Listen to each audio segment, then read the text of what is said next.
আমার সামনে আজকে যিনি বসে আছেন তার সম্পর্কে একটু জানতে চাই। প্রথমে আপনার নামটা একটু বলেন। আসলাম। বয়স কত?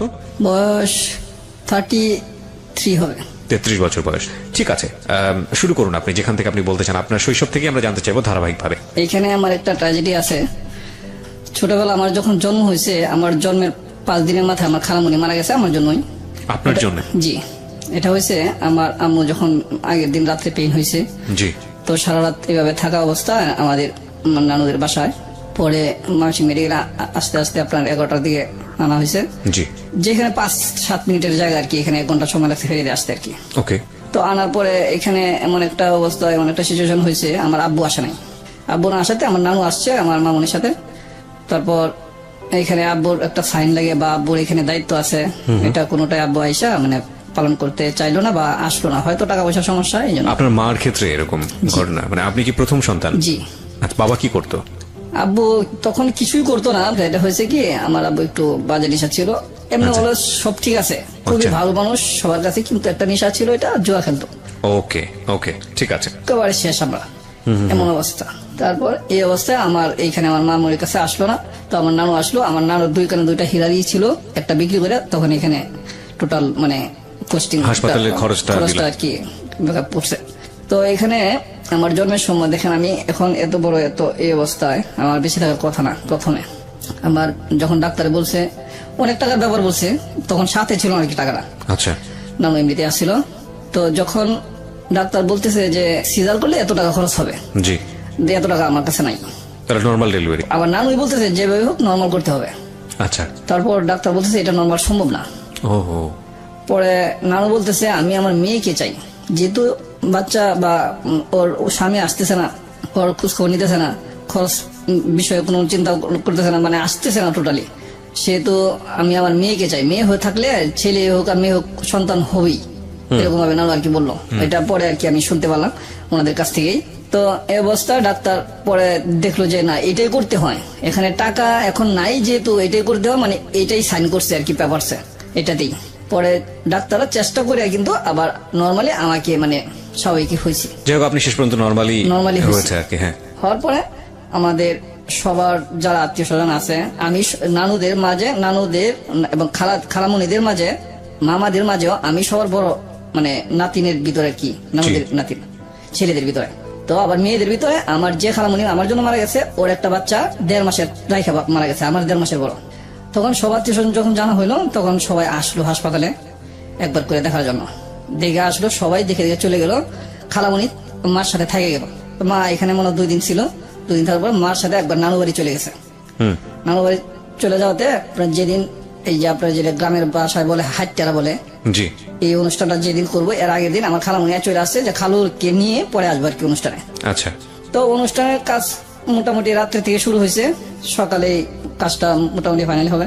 তো এই পর্যায়ে রাত্রে যখন আমার খালুরা অনেক প্রতাপশালী, ওনারা করলো কি রাত্রে আরেকটা বিয়ে করে খালু নিয়ে আসলো ওকে বাসায়। তখন আমার খালামণি তো শুয়ে রয়েছে, আমার খালামণি যে ঘরে শুয়ে রয়েছে, এই ঘরটা বিল্ডিং ঘর, এটা আমার মানে খালামণির শ্বশুর দিয়েছিল খালামণির নামে লিখা। আচ্ছা। তো এই ঘরে নিয়ে আয়সা ঢুকতেছে এই মেয়েকে নিয়ে। তো খালামণি বলতেছে কি ব্যাপার এই মেয়েকে, আমার খালামণিকে অশ্লীল ভাষায় নোংরা কথা, যে তুই এখান থেকে বের হ, তোকে আর প্রয়োজন নাই, তুই আমাকে বইলা না বইলা চলে গেছস, এমন অবস্থা। মানে আপনার এখানে আসছিল তাই তো? আমার এখানে আসছে। পরে বলতেছে এইগুলো আমার শ্বশুরে আমাকে লিখে দিয়ে গেছে, এইগুলো কোনো খারাপ মেয়ে নিয়ে ঢুকানো যাবে না, আমি এটা বিয়ে করে আনছি, বৈধ আমার ওয়াইফ, তুই আমার ওয়াইফ না, আজকে থেকে তুই বাদ। এরকম নানান বকাঝকা করে দরজার সাইডে, ক্যাপারের সাইডে মোটা রড ছিল, রড দিয়ে বাইরেছে, হাত দিয়ে ফেরাইছে, হাতের এই দিক দিয়ে এদিকে চিরা গেছে, যতটুক পারছে কি চিরা গেছে। মানে এগুলো আপনি শুনেছেন পরবর্তীতে, কারণ আপনি তখন অনেক ছোট। হ্যাঁ হ্যাঁ, ওনাকে মানে রড দিয়ে বাড়িতে লাস্টে লাথি দিল বুকে লাথি খাওয়াতেই মারা গেছে। তখন এই অবস্থা দেখে কিছু মানুষ তো বাইরে থেকেও আসছে, এই মারামারি শুই না, দরজা আবার লাগাই দিয়েছিল। পরে যখন আসছে আয়সা পরে ওনাকে হাসপাতালে মৃত ঘোষণা করছে, এবং এটা খবর হয়েছে সকালে। তো এক ট্রাক ড্রাইভার আমাদের নানাকে চিনে বা মামাদের কেউ চিনে, যা বলে এই ট্রাক ড্রাইভার এদিকে আসার সময় এই হই হুল্লা শুনতেছে, নিজেরা আলাপ আলোচনা করতেছে। আরেক ট্রাক ড্রাইভার বলতেছে যে এরকম তালে এসপি বউ এবার তালে এসপি মেরে লাইছে। এসপি ছিল না, ওনার মানে এত পাওয়ার, এই জন্য এসপি বলতো সবাই, এসপি নামে পরিচিত। মানে উনি খুব প্রভাবশালী ছিল বলে হ্যাঁ। এসপি নামে সবাই বলতো জি। নাকি? আচ্ছা, আসল নাম হইলো তালেব। ওকে। যখন এই ট্রাক ড্রাইভার শুনলো, শুনে তো বললো হ্যাঁ সুলতান ব্যাপারী তো অমুকের মেয়ে, তাহলে চালু করে আসছে। আইসারা বলছে, তখন আমাকে নিয়ে এদিকে মানে যে হাইটটা যেটা বলে আর কি, এটার প্রসেস চলতেছে।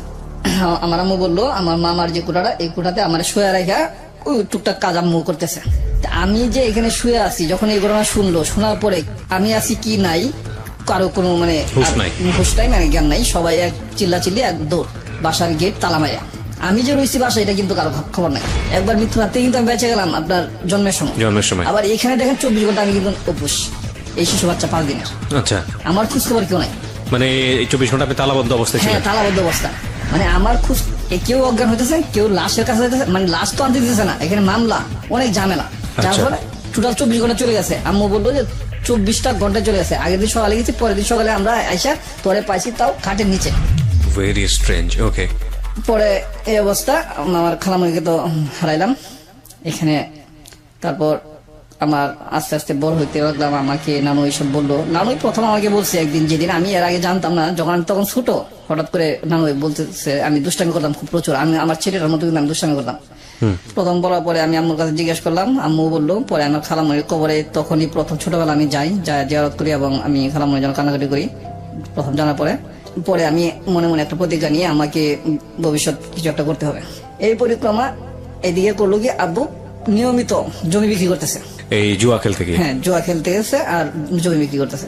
আমাদের এখানে 10% 1 কাঠা জমি, 80 কাঠা জমি আপনার ইয়ার সাইটে, মানে একটা বান্ধের সাইটের দিকে বিক্রি করছে। এটা এখন নর্মালি 5 লাখ টাকা কাঠা। ওরে বাবা। আর কি এটা আপনার বিক্রি করছে তখন আমার বয়স 11-12 হবে। আচ্ছা। তখন 80 কাঠার মতো আর কি, 10% 1 কাঠা। তখন 6,000 টাকা কাঠা বিক্রি করছে। মানে খেলাতে বসে দেখা 10 কাঠা 12 কাঠা বিক্রি করতো খেলাতে বসে। যারা প্রভাবশালী ছিল তার সাথে থাকতো ওই সময়, তখনকার যুগে। স্ট্যান্ড বাই নিয়ে নিত। হ্যাঁ, তখন টাকা দিত। আর আব্বু সলিড মানুষ ছিল তো, এমনি যেটা বলতো এটা হইতো। জবান মানে জবান। হ্যাঁ, জমি আছে বাপের, মানে অনেক জমি। তারা 4 ভাই, আমার বাপ ছাড়া একটা বোন। সবার অবস্থা একই। আমার যে মাস্টার চাচা আছে, হেডমাস্টার ছিল, ওনার অবস্থাটা ভালো। কিন্তু ভালো কেমন, উনি এত সহজ সরল মানুষ, এখনকার যুগে থাকা ঠিক না। উনি জমি বিক্রি করে খাবে, কোনো ছাত্রকে টিউশনি পড়াবে না, প্রাইভেট পড়াবে না, কোচিং পড়াবে না, নিয়মিত স্কুলে শিক্ষকতা করে গেছে, যা বেতন পাইছে তা দিয়ে চলছে। এখন রিটায়ার হয়েছে, এখন জমি বিক্রি করে চলতেছে। মানে সবাই শুধু জমি বিক্রি করে? হ্যাঁ। মানে আপনার দাদার কাছ থেকে এত জমি পাইছে? হ্যাঁ, জমি পাইছে। বাহ। এখন হয়েছে কি, আবার আমার মাস্টার যেটা, 3টা মেয়ে 1টা ছেলে, প্রত্যেকটা আবার একটা অনার্স আর একটা ডিগ্রি করতেছে, আর একটা ইন্টার পড়তেছে। তো এরকম করে জমি কিন্তু আমাদের টোটালি এক সাইড হয়ে গেছে। এখন যেটুকু আছে আমরা চলতে পারি।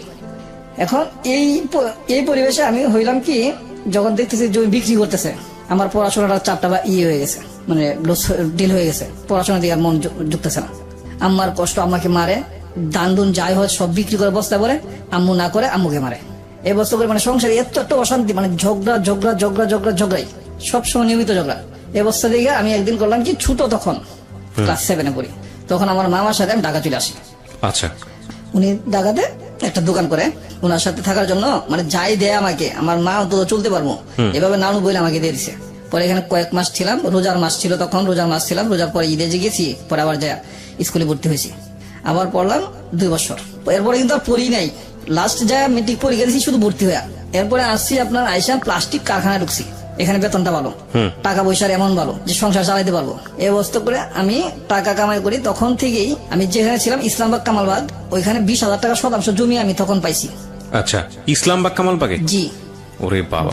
4,000-5,000 টাকা মাস আমার থাকতো তখন। কিন্তু ওই যে টাকা বাড়িতে বাড়াইছি, বাবা আমার কষ্ট।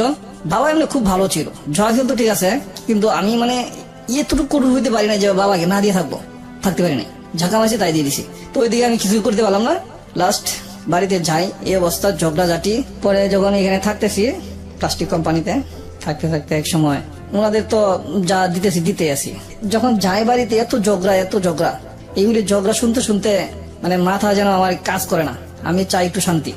তারপরে হঠাৎ করে এখানে আমার এই যে কোয়ার্টারে থাকি, ওইখানে ছেলেটার সাথে মানে ছোট বাচ্চাটার সাথে ঝগড়া হইতেছে, তখন আমি যা ফিরাইলাম আর কি। ফিরে বললাম, কি বাবু বাবু তোমরা এভাবে ঝগড়া করতেছো কেন? এই অবস্থা করে ঝগড়া ছুড়ে তখন এই দুটাকে আমি সেভ করলাম, হ্যাঁ চলে গেল। হ্যাঁ তখন একটা বাচ্চা যখন যেটা ছোট আর কি, এটা একটু মায়ের বেশি খাইছে, হ্যাঁ তো ওটা তার মাকে নিয়ে আসছে, আচ্ছা যে এখানে কি সে ঘট- আপনাকে জিজ্ঞেস করছে আর হ্যাঁ, কি কি ঘটনা হয়েছে না Okay. হয়েছে জানার জন্য আর কি। Okay, যে fine. ফিরে দিচ্ছে তার কাছে নিয়ে আসছে। তো আমার কাছে নিয়ে আসছে, আমি টোটাল বললাম যে এই ঘটনা আমি কিছু জানি না, আমি শুধু দেখছি ঝগড়া করতে, ফিরে দিচ্ছি জাস্ট। আমি পরিচয় দিলাম যে এখানে গুড্ডু ভাইয়ের আপনার ইয়েতে থাকি, Quarter-এ। কোয়ার্টারে থাকি, আমি প্লাস্টিক কারখানা একটা চাকরি করি। তো বলতেছে আচ্ছা ঠিক আছে, আমার বাচ্চারা রাইখা তো আমি বাসায় যাই, বাসাতে আমার কেউ নাই, একটা ছোট মেয়ে আছে, আমি আর আমার হাজবেন্ড একটা গদ্দি করে চাকরি করে, আমি এক গদ্দি করে ছালার চটপটে এগুলো আর কি মানে শিলডিলি করা লাগে, তো এগুলি করে, তো নিয়মিত থাকা লাগে। তো বাচ্চাটা একলা একলা পড়াশোনা করে, আপনি যদি একটু নিয়মিত বাসায় আইসা আপনি মানে এখানে আবার আমাকে প্রশ্ন করা হয়েছে যে আপনি কখন আসেন অফিস থেকে। জি আমি তখন বলছিলাম যে আমি 4টার দিকে বা 5টার দিকে আসি, 4টার দিকে অফিস ছুটি, আমার 5টার কাছে চলে আসি। তখন উনি বলতেছে আপনি যদি একটু কষ্ট করে আমার বাসায় আইসা আমার ছেলেটাকে পড়াইতে পারতেন তাহলে হয়তো আমার উপকার হতো, আপনি না হয় কিছু আমার কাছে নিতেন। আমি বললাম না, আপনি যেভাবে বলতেছেন যে কিছু নিতেন, আসলে কি আমি নেওয়ার জন্য এরকম ভাবে প্রস্তুত না, বা আমি পড়াইতে চাইতেছি না। আমি চাইতেছি আপনার ছেলে এবং পাশাপাশি আর 2-4 জন হোক যারা নর্মাল বা পড়াইতে পারে না টিচার দেয়া, বা স্কুলে পড়াইতে পারে না এরকম, এই কোচিংয়ে পড়াইতে পারে না এরকম যারা আছে, আর 2-4 জন একসাথে করেন, আমি পড়াইবো, ঠিক আছে? আচ্ছা ক্লাস 1 না 2 পরে আর কি, 2 পরে সম্ভবত এরকম পোলাবান কয়টা আর কি একসাথে করলো। পরে আমি যাই, আরো 2টা একসাথে হয়েছে, আচ্ছা পরে আমি যাই বাসায় নিয়মিত পড়াই। ফার্স্ট দিন যখন গেছি তখন ওর বোনটাকে আমি দেখি নাই, 3য় দিন ওর বোনটাকে আমি দেখলাম। আমি পড়ানোর পরে লাস্টে যখন চলে আসি তখন আমি জিজ্ঞেস করলাম, কি বাবু তোমার বাসায় যে সামনে আসছিল একটা মেয়ে, তোমাদের বাসায় সামনে, ওটার নাম কি? মানে বোন কি বড় ছিল? হ্যাঁ বোন বড় ছিল, ওকে। আমি ওকে ওর মা তো বলছিল একটা ছোট মেয়ে আছে। আচ্ছা পরে আমি তো আর দেখি নাই প্রথম দিন, 2য় দিন যখন দেখছি তখন আমি জিজ্ঞেস করলাম যে বাবু এটা কি হয় যে আসলো গেটে চুকি দেওয়া চলে গেছে? বলতেছে এটা আমার বোন, বড় বোন। ভাই বিশ্বাস করবেন না, একটা মেয়েকে দেখলে যেটুক ভালো লাগার মাথায় কাজ করে, এইটুক ভালো লাগার মাথায় কাজ করছে ফর দ্য ফার্স্ট টাইম আপনার লাইফে। আচ্ছা, এবং এত সুন্দর। ওকে, গরিব ঘরের মানুষ যে এত সুন্দর হতে পারে, বা গরিবের ঘরে যে এত, আসলে কি সুন্দর ছিল নাকি আপনি যে চোখ দিয়ে দেখেছেন সেই চোখ দিয়ে সুন্দর লেগেছে? না, এটা আপনার হয়েছে কি বাইরের যে বিষয়টা, মনের বিষয়টা আরেকটা। তখন তো আমার মনে লাগে নাই, তখন তো শুধু আমার বাইরে চোখের যে দৃষ্টিতে তার মানে দেখলাম, সে সুন্দর ছিল, আসলে খুব সুন্দর ছিল। আসলাম যেখানটা ছিলেন আপনি, তারপর আমার প্রথম দেখাতে ওরে এত সুন্দর লাগলো, কোথায় যেন আমার একটু মানে হৃদয়ে ছোঁয়া লাগে গেল। তখন আমি পড়াশোনা ওরে করানো শেষ হয়ে গেছে, আমি বের হয়ে চলে আসি। আসার পরে মাথায় কিছুক্ষণ সময় আমার এটা কাজ করতেছে যে মেয়েটা এত সুন্দর। এরকম কিছুক্ষণ ভাবার পরে অন্য একটা যে কোনো মানে কাজে হয়তো ঢুকে গেছি, তখন আর আমার খেয়াল নাই। আচ্ছা, পরের দিন আবার গেলাম, আমি খুঁজি, যাওয়ার পরে আমার খেয়াল হয়েছে, পরে খুঁজি পাই না, ঠিক এই সময়ও থাকে না। আবার আসার সময় ওকে জিজ্ঞেস করলাম, আপু তো ওইদিকে যায়, ও একটু মানে মাথার সমস্যা ছিল, জি, মানে যেটা হচ্ছে স্বাভাবিকভাবে যে একটা মানুষ চলে নম্রতা ভদ্রতার সাথে, এই সেন্সটা টোটালি আর নাই, এটা আমি বুঝতে পারি নাই। আচ্ছা, আমি প্রথমত ভাবছি যে বয়স কম, তখন কিন্তু বয়স খুব কম ছিল, 14 বছর বয়স ছিল। আপনার বয়স কত তখন? আমারও বয়স 20-21 এরকম হবে। ওকে, ওই দিনকেও এইভাবে জিজ্ঞেস করলাম, তো নাই। এরকম করে 5 দিন আমি শিওর কনফার্ম যে 5 দিন আমি পড়াইছি। ওকে, 5 দিনের দিনে তখন আমি এখানে যেখানে থাকি, এখানে আমি একটু নতুন থাকি। এটা হলো আপনার কোম্পানিটার নাম বলতে চাইছি না, অনেক বিশাল বড় কোম্পানি। আমি খুঁজে এই কোম্পানিটা বের করছি আর কি, অনেকগুলো ছোট ছোট কোম্পানিতে কাজ করার পরে আমি খুঁজে অনেক বড় একটা কোম্পানি বের করছি। এই জন্যই যে আমি নির্ধারিত মানে এক সময় কাজ করে যেতে চাই এক কোম্পানি থেকে। আচ্ছা, ছোট ছোট কোম্পানিতে একসময় কাজ আছে, একসময় নাই। প্রোডাকশনের কাজটা ছিল আমার 12 বছর কিন্তু ওইটাতে ছিলাম। ওই দিনকে 5 দিন পড়ার পরে আমি যখন এই ফ্যাক্টরি থাকি, তখন আমার আর 2টা ছেলের সাথে পরিচয় হয়। ওরা বলতেছে যে ওরা খুব এফডিসিতে আসার জন্য পাগল। হঠাৎ করে মনে হলো যে এফডিসিতে যাবো। ওই দিন বিকেলে যখন বের হয়েছি, 5টা 5:30 দিকে বের হয়েছি, বাচ্চাকে পড়ায় বের হয়ে সোজা আস্তে আস্তে চলে আসছি। এখানে আমি কারোর সাথে সম্ভবত আমি শেয়ার করছি, এটা টোটাল এখন মনে নাই। অবাক, আমি এখানে আসলাম, ঠিক আছে, মগবাজার এসে নামছি, এত কিছু চিনে কিন্তু তখন এফডিসি তোর নাম জানি, মগবাজার নাম জানি, মৌচাক নাম জানি, কিন্তু কোন জায়গা মৌচাক কোন জায়গা মগবাজার চিনি না। তো আসার সময় ডাইরেক্ট মগবাজার আয়সা নামে পরে এফডিসিতে যাইতে হবো এরকম শুনছি। তো মগবাজার আয়সা নামছি, পরে কিভাবে যাইতে হবো জিজ্ঞেস করছি, এদিকে যাই রেল লাইনের সামনে, এদিকে যাইতে পারবো। তো আসলাম, রেল লাইনে ঢুকলাম। ঢুকার পরে ওই আমি প্রথম দিন এই চেক বল ইয়েটা দেখলাম, জামাটা ঠিক এই জামাটায় আমার থেকে মনে হয় যে 100 হাত দূরে হবে। সন্ধ্যা হয় না এখনো, এখান থেকে আসছি তখন সম্ভবত 7টা সন্ধ্যা হয়। সন্ধ্যা এখনো হয় নাই, একটা ট্রেন আসতেছে। আমি ট্রেনের সিগন্যাল শুনছি, পিছন থেকে আসতেছে না, সামনের দিক থেকে আসতেছে। ওই মেয়েটা হাঁটতেছে, আমিও নর্মালি হাঁটতেছি। আমি তো এরকম এত কিছু মানে তখন আমার ফলো করতেছি না। পরে করলাম কি, আমার একটু এরকম ডাউট হইলো, সামনের দিকে একটু জোর করে হাঁটতেছি। ট্রেন এখনো দূরে আছে, আমি ভাবলাম যে ওই মেয়েটাই নাকি, একটু জোর করে হাঁটতেছি, কাছাকাছি যাই। যখন ট্রেন কাছাকাছি আছে তখন আমি বলতেছি, কি এক্সকিউজ মি, আপনি ট্রেন লাইন থেকে নামতেছেন না কেন? ট্রেন এসে পড়তেছে তো, ট্রেন মোটামুটি এখনো দূরে আছে। তো নামার কোনো আগ্রহ বুঝতেছি না, পিছন দিকে তাকাইলো না, হাঁটতেছে, কিন্তু হাতগুলো অনেক সুন্দর দেখা যাইতেছে। আমি আর একটু জোরে হাঁটলাম, মানে রেল যেদিকে আসতেছে ও সেদিকে যাচ্ছে। আমি আর একটু জোরে হাঁটলাম। কি ব্যাপার, আপনি নামতেছেন না কেন? নামতেছেন না কেন বলতেছি, ট্রেনের কাছাকাছি চলে আসছে, আমি হাত ধরে টান দিয়ে নামা ভাবছি। কি ব্যাপার, মানে কি বলে আমি হাত ধরে টান দিয়ে নামাইছি। আমি ভাবছি যে যদি আমার দুশো হয়ে থাকে হোক, আমি তো আগে নামাই। এটা যদি হ্যাঁ ইচ্ছা করে যাক বা ইচ্ছা না করেও যাক, হইতে পারে যে ওখানে অনেক ট্রেন দূরে আছে, নামতেছি, সমস্যা কি, বলতে পারে এটা আমাকে। আমি নামানোর সাথে সাথে যখন বললো, আমি তো অবাক। আমি তো ওইটাই তো ওইখানে দেখলাম। আমি বললাম, আপনাকে তো আমি ওইখানে দেখছি, আপনি কি সেই না ওইখানে দেখছেন? মানে লাবলুর বোন না আপনি? আমি তো ওই জন্যই বলতেছি, মানে হতবাক দেখে, কি ব্যাপার আপনি ওই না? প্রথম দিন তো আমি একবার দেখছি, এতটা ফলো করতে পারছি না। কিন্তু মানে যাকে আপনি পড়াতেন তার বড় বোন ছিল সে? বোন। আপনারা একটু জাস্ট শোনা শুরু করেছেন, আপনাদের সবাইকে আমি রিকোয়েস্ট করব, যেহেতু অনেকেই এই গল্পটা শুনে সেহরি খেয়ে ঘুমোতে যাবেন, আমি জানি যে এটা অনেকটা কষ্টকর অনেকের জন্য জেগে থাকা, তারপরেও জেগে থাকবেন। This is one of the biggest story, এবং শুনলে বুঝতে পারবেন। ওকে, হ্যাঁ বলেন তারপর। যখন আমি এইভাবে দেখলাম, আমি নর্মালি সম্ভবত 20-25 সেকেন্ড সময় আমি কিছু বলতে পারি নাই। মানে হতবাক এই জন্য, আমি ফলো করতেছি কল্পনাতে যে ওই মেয়েটা যে দেখলাম ওই মেয়েটাই নাকি। আমার অনুভবে বলি, আমি 20-25 সেকেন্ড সময় আমি কিছু সেন্স ছিল না, ব্ল্যাঙ্ক ছিল না একেবারে। সম্ভবত আমার এরকম মনে হয়েছে আর কি। ওকে, স্তব্ধ হয়েছিলাম। তো আমি তখন বললাম, তৎক্ষণিক বললাম যে কি ব্যাপার, আপনি যে সেই মেয়ে লাবলুর বোন আপনি? কিছুক্ষণ চুপ রইল, আবার জিজ্ঞেস করলাম, আবারও চুপ রইল।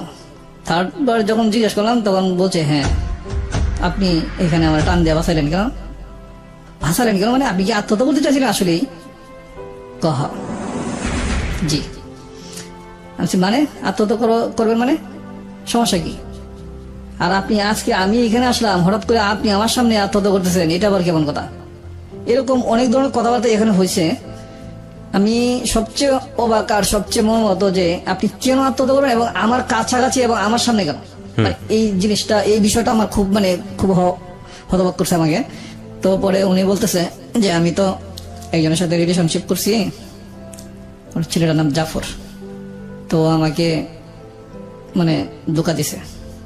ও যখন আমাকে অবস্থায় মানে প্রেগনেন্ট করছে, অবস্থা স্বীকার করে না। ও বলতেছে আমি অন্য কারোর সাথে এরকম করছি, আরো কারোর সাথে এফআইআর আছে। ওরে অ্যাকচুয়ালি অনেক ছেলে পছন্দ করতো, অনেক সুন্দর ছিল। ওকে, আমি বলতেছি যে আপনি বিষয়টা আমি বুঝতে পারলাম না ঠিক, আপনি ক্লিয়ার বলেন। বলতেছে আমি প্রেগনেন্ট, 2 মাস হয়ে গেছে, 1 মাসের উপরে 2 মাসের কাছাকাছি এই অবস্থা। এখন তো ও আমাকে স্বীকার করে না, আমি তো মা বাপকে বলতে পারতাছি না। আমি কিছু সময় অফ রইলাম, ও হাঁটতে শুরু করলো, কিছু দূর চলে গেছে। আমি ওরে ডাক দিই নাই, আমি দৌড়াই গেছি, দৌড়ায় যা সামনে গেছি। কোথায় যাচ্ছেন? কজ্জার দিকে তুই চোখ যায়, এদিকে চলে যাবো। আমি বললাম দাঁড়ান, আল্লাহ তাআলা পৃথিবীতে যত সমস্যা দিছে প্রত্যেকটা সমস্যার সমাধান দিছে। নিশ্চয়ই হয়তোবা কেউ এই কিছু কিছু সমস্যা জীবন দিয়ে শেষ করে, তার আগেও যে সমাধান থাকে এটা সে খুঁজে পায় না বা খুঁজতে চেষ্টা করে না, ভাবে এইটাই তার সমাধান। আমি খুব চিন্তা বুদ্ধি করে আসতে গুছায় কথাটা বললাম তারে, যে এছাড়া এখান থেকে ওরে নেওয়ার অন্তত প্রচেষ্টাও তৈরি হতেছে না, আপাতত নিতে হবে। বিশ্বাস করবেন না, আমি ওদিনকা এখান থেকে নিয়ে গেছি ওকে। নেওয়ার পরে আমি ওদিনকা সারা রাত ওকে আবার এখানে আমি একটা দিছি। আমি বলছি আপনার যত সমস্যা এটা যদি আমি বুঝে নিই তাহলে কি আপনি কি মানবেন? আপনাকে যে ছেলেটা এই অবস্থা করছে, যার সাথে আপনার সুসম্পর্কটা তৈরি হয়েছে, প্রথমে যখন সুসম্পর্কটা তৈরি হয়েছে, যেহেতু আমি আপনাকে প্রথম দেখছি, দেখার পরে আমার এত ভালো লাগছে আপনাকে, তো আপনাকে ওই ছেলেটা দেখে কিন্তু এরকম ভালো লাগছে। এই ভালো লাগার থেকে আপনার প্রতি নোংরামি একটা চিন্তা হয়েছে ছেলেটার, আর নোংরামির ফসল আপনাকে দিয়ে দিল। আপনি একবার চিন্তা করতে পারছেন যে আপনি কিভাবে ওকে চাইছেন আর ও আপনাকে কি দিল? এখন আমি আপনার কাছে একটা জিনিস, মানে একটা বিষয়ই ক্লিয়ার জানতে চাইবো, ওই ছেলেটার প্রতি কি আরো চিন্তাধারা আছে কিনা আপনার? ওকে কি আপনার জীবনে চাইবেন, বা ওকে কি আপনার জীবনে কখনো ফেরত পাইতে চাইবেন? যখন আপনাকে এটা স্বীকার করতেছে না, আপনাকে যেদিকে মন সেদিকে যাইতে বলছে, যা ইচ্ছা তাই করতে বলছে, এটা আমি কখনোই মানে নিব না এভাবে বলছে, তো আপনি কি করবেন? ওই ছেলেকে আবার কখনো গ্রহণ করবেন? যদি আপনার মনের মাঝে ওই ছেলেটা থাকে তাহলে বলেন। আর যদি বলেন যে না, এই অবস্থায় যে আমাকে গ্রহণ করছে না, তাকে আমার প্রয়োজন নাই, আপনি দুটার থেকে যে কোনো একটা সাইড নেন, তারপরে আমি আপনাকে একটা ডিসিশন দিব, এটা মনে হয় যে আপনার কাজে লাগবে। ওকে। পরে বলছে না, ওর তো কাছে যাওয়ার তো আর কোনো সম্ভাবনা নেই, ও তো যেহেতু আমার এই অবস্থা করে এভাবে আমাকে ছাড়ে দিছে, ও কোনোভাবে আমাকে স্বীকার করতে রাজি না, সেহেতু ওর কাছে আমার যাওয়ার প্রশ্ন আসে না। আপনি খুব সুন্দর কথা বলছেন। আমি যদি এই বাচ্চা সহ আপনাকে চাই, আপনি কি আমার কাছে আসবেন? ও নর্মালি মাথা নিচু করে হাঁটতে শুরু করছে, যে দিক থেকে গিয়েছিল ব্যাগ এই দিকে হাঁটতে শুরু করছে, আর বলছে আসেন আপনি। আপনাকে বলতেছেন? জি। তখন আমি বিষয়টা দেখলাম যে মোটামুটি সফট বা নর্মাল হয়েছে। তখন আমি যখন হাঁটতেছি, নানান অন্য বিষয়ে কথা বলতেছি, বলতে বলতে দেখি যে মোটামুটি নর্মাল, স্বাভাবিক হয়েছে। বাসায় নিয়ে আসলাম, নৌকা দিয়ে পার করে দিলাম। বাসা মানে কি, ওর বাসা না আপনার বাসা? না, ওদের বাসায়। ওদের নৌকা বাসায়। দিয়ে আমি পার করে দিলাম, আমার বাসা ওদের বাসা পাশাপাশি, বেশি দূর না। তা আমি ওকে পার করে দিলাম, আমি এদিকে থাকলাম। তাই কিছু সময় পরে আমি চলে গেলাম আবার জি। ওই পারে, নদীর ওই পারে। নদীর ওই পারে থেকে এই পারে আসা সকালে বা রাত্রে অনেক টাফ, কিন্তু পুলিশ ঝামেলা, তারপরে তখন মনে হয় র্যাব হয়েছে নতুন, র্যাব ঝামেলা, তারপরে হয়েছে ফুটপাতের পোলাপান ঝামেলা। আল্লাহর রহমতে আমি কোনো কিছু ফেস করি নাই কোনোদিনে। 2 বছর যে ওই পারে রয়েছি, কোনো কিছু ফেস করি নাই। ওরে রাখা আমি আসলাম, বাসায় আসলাম। বাসায় আসার পরে আমি সারা রাত চিন্তা করলাম যে এটা কি বললাম আমি।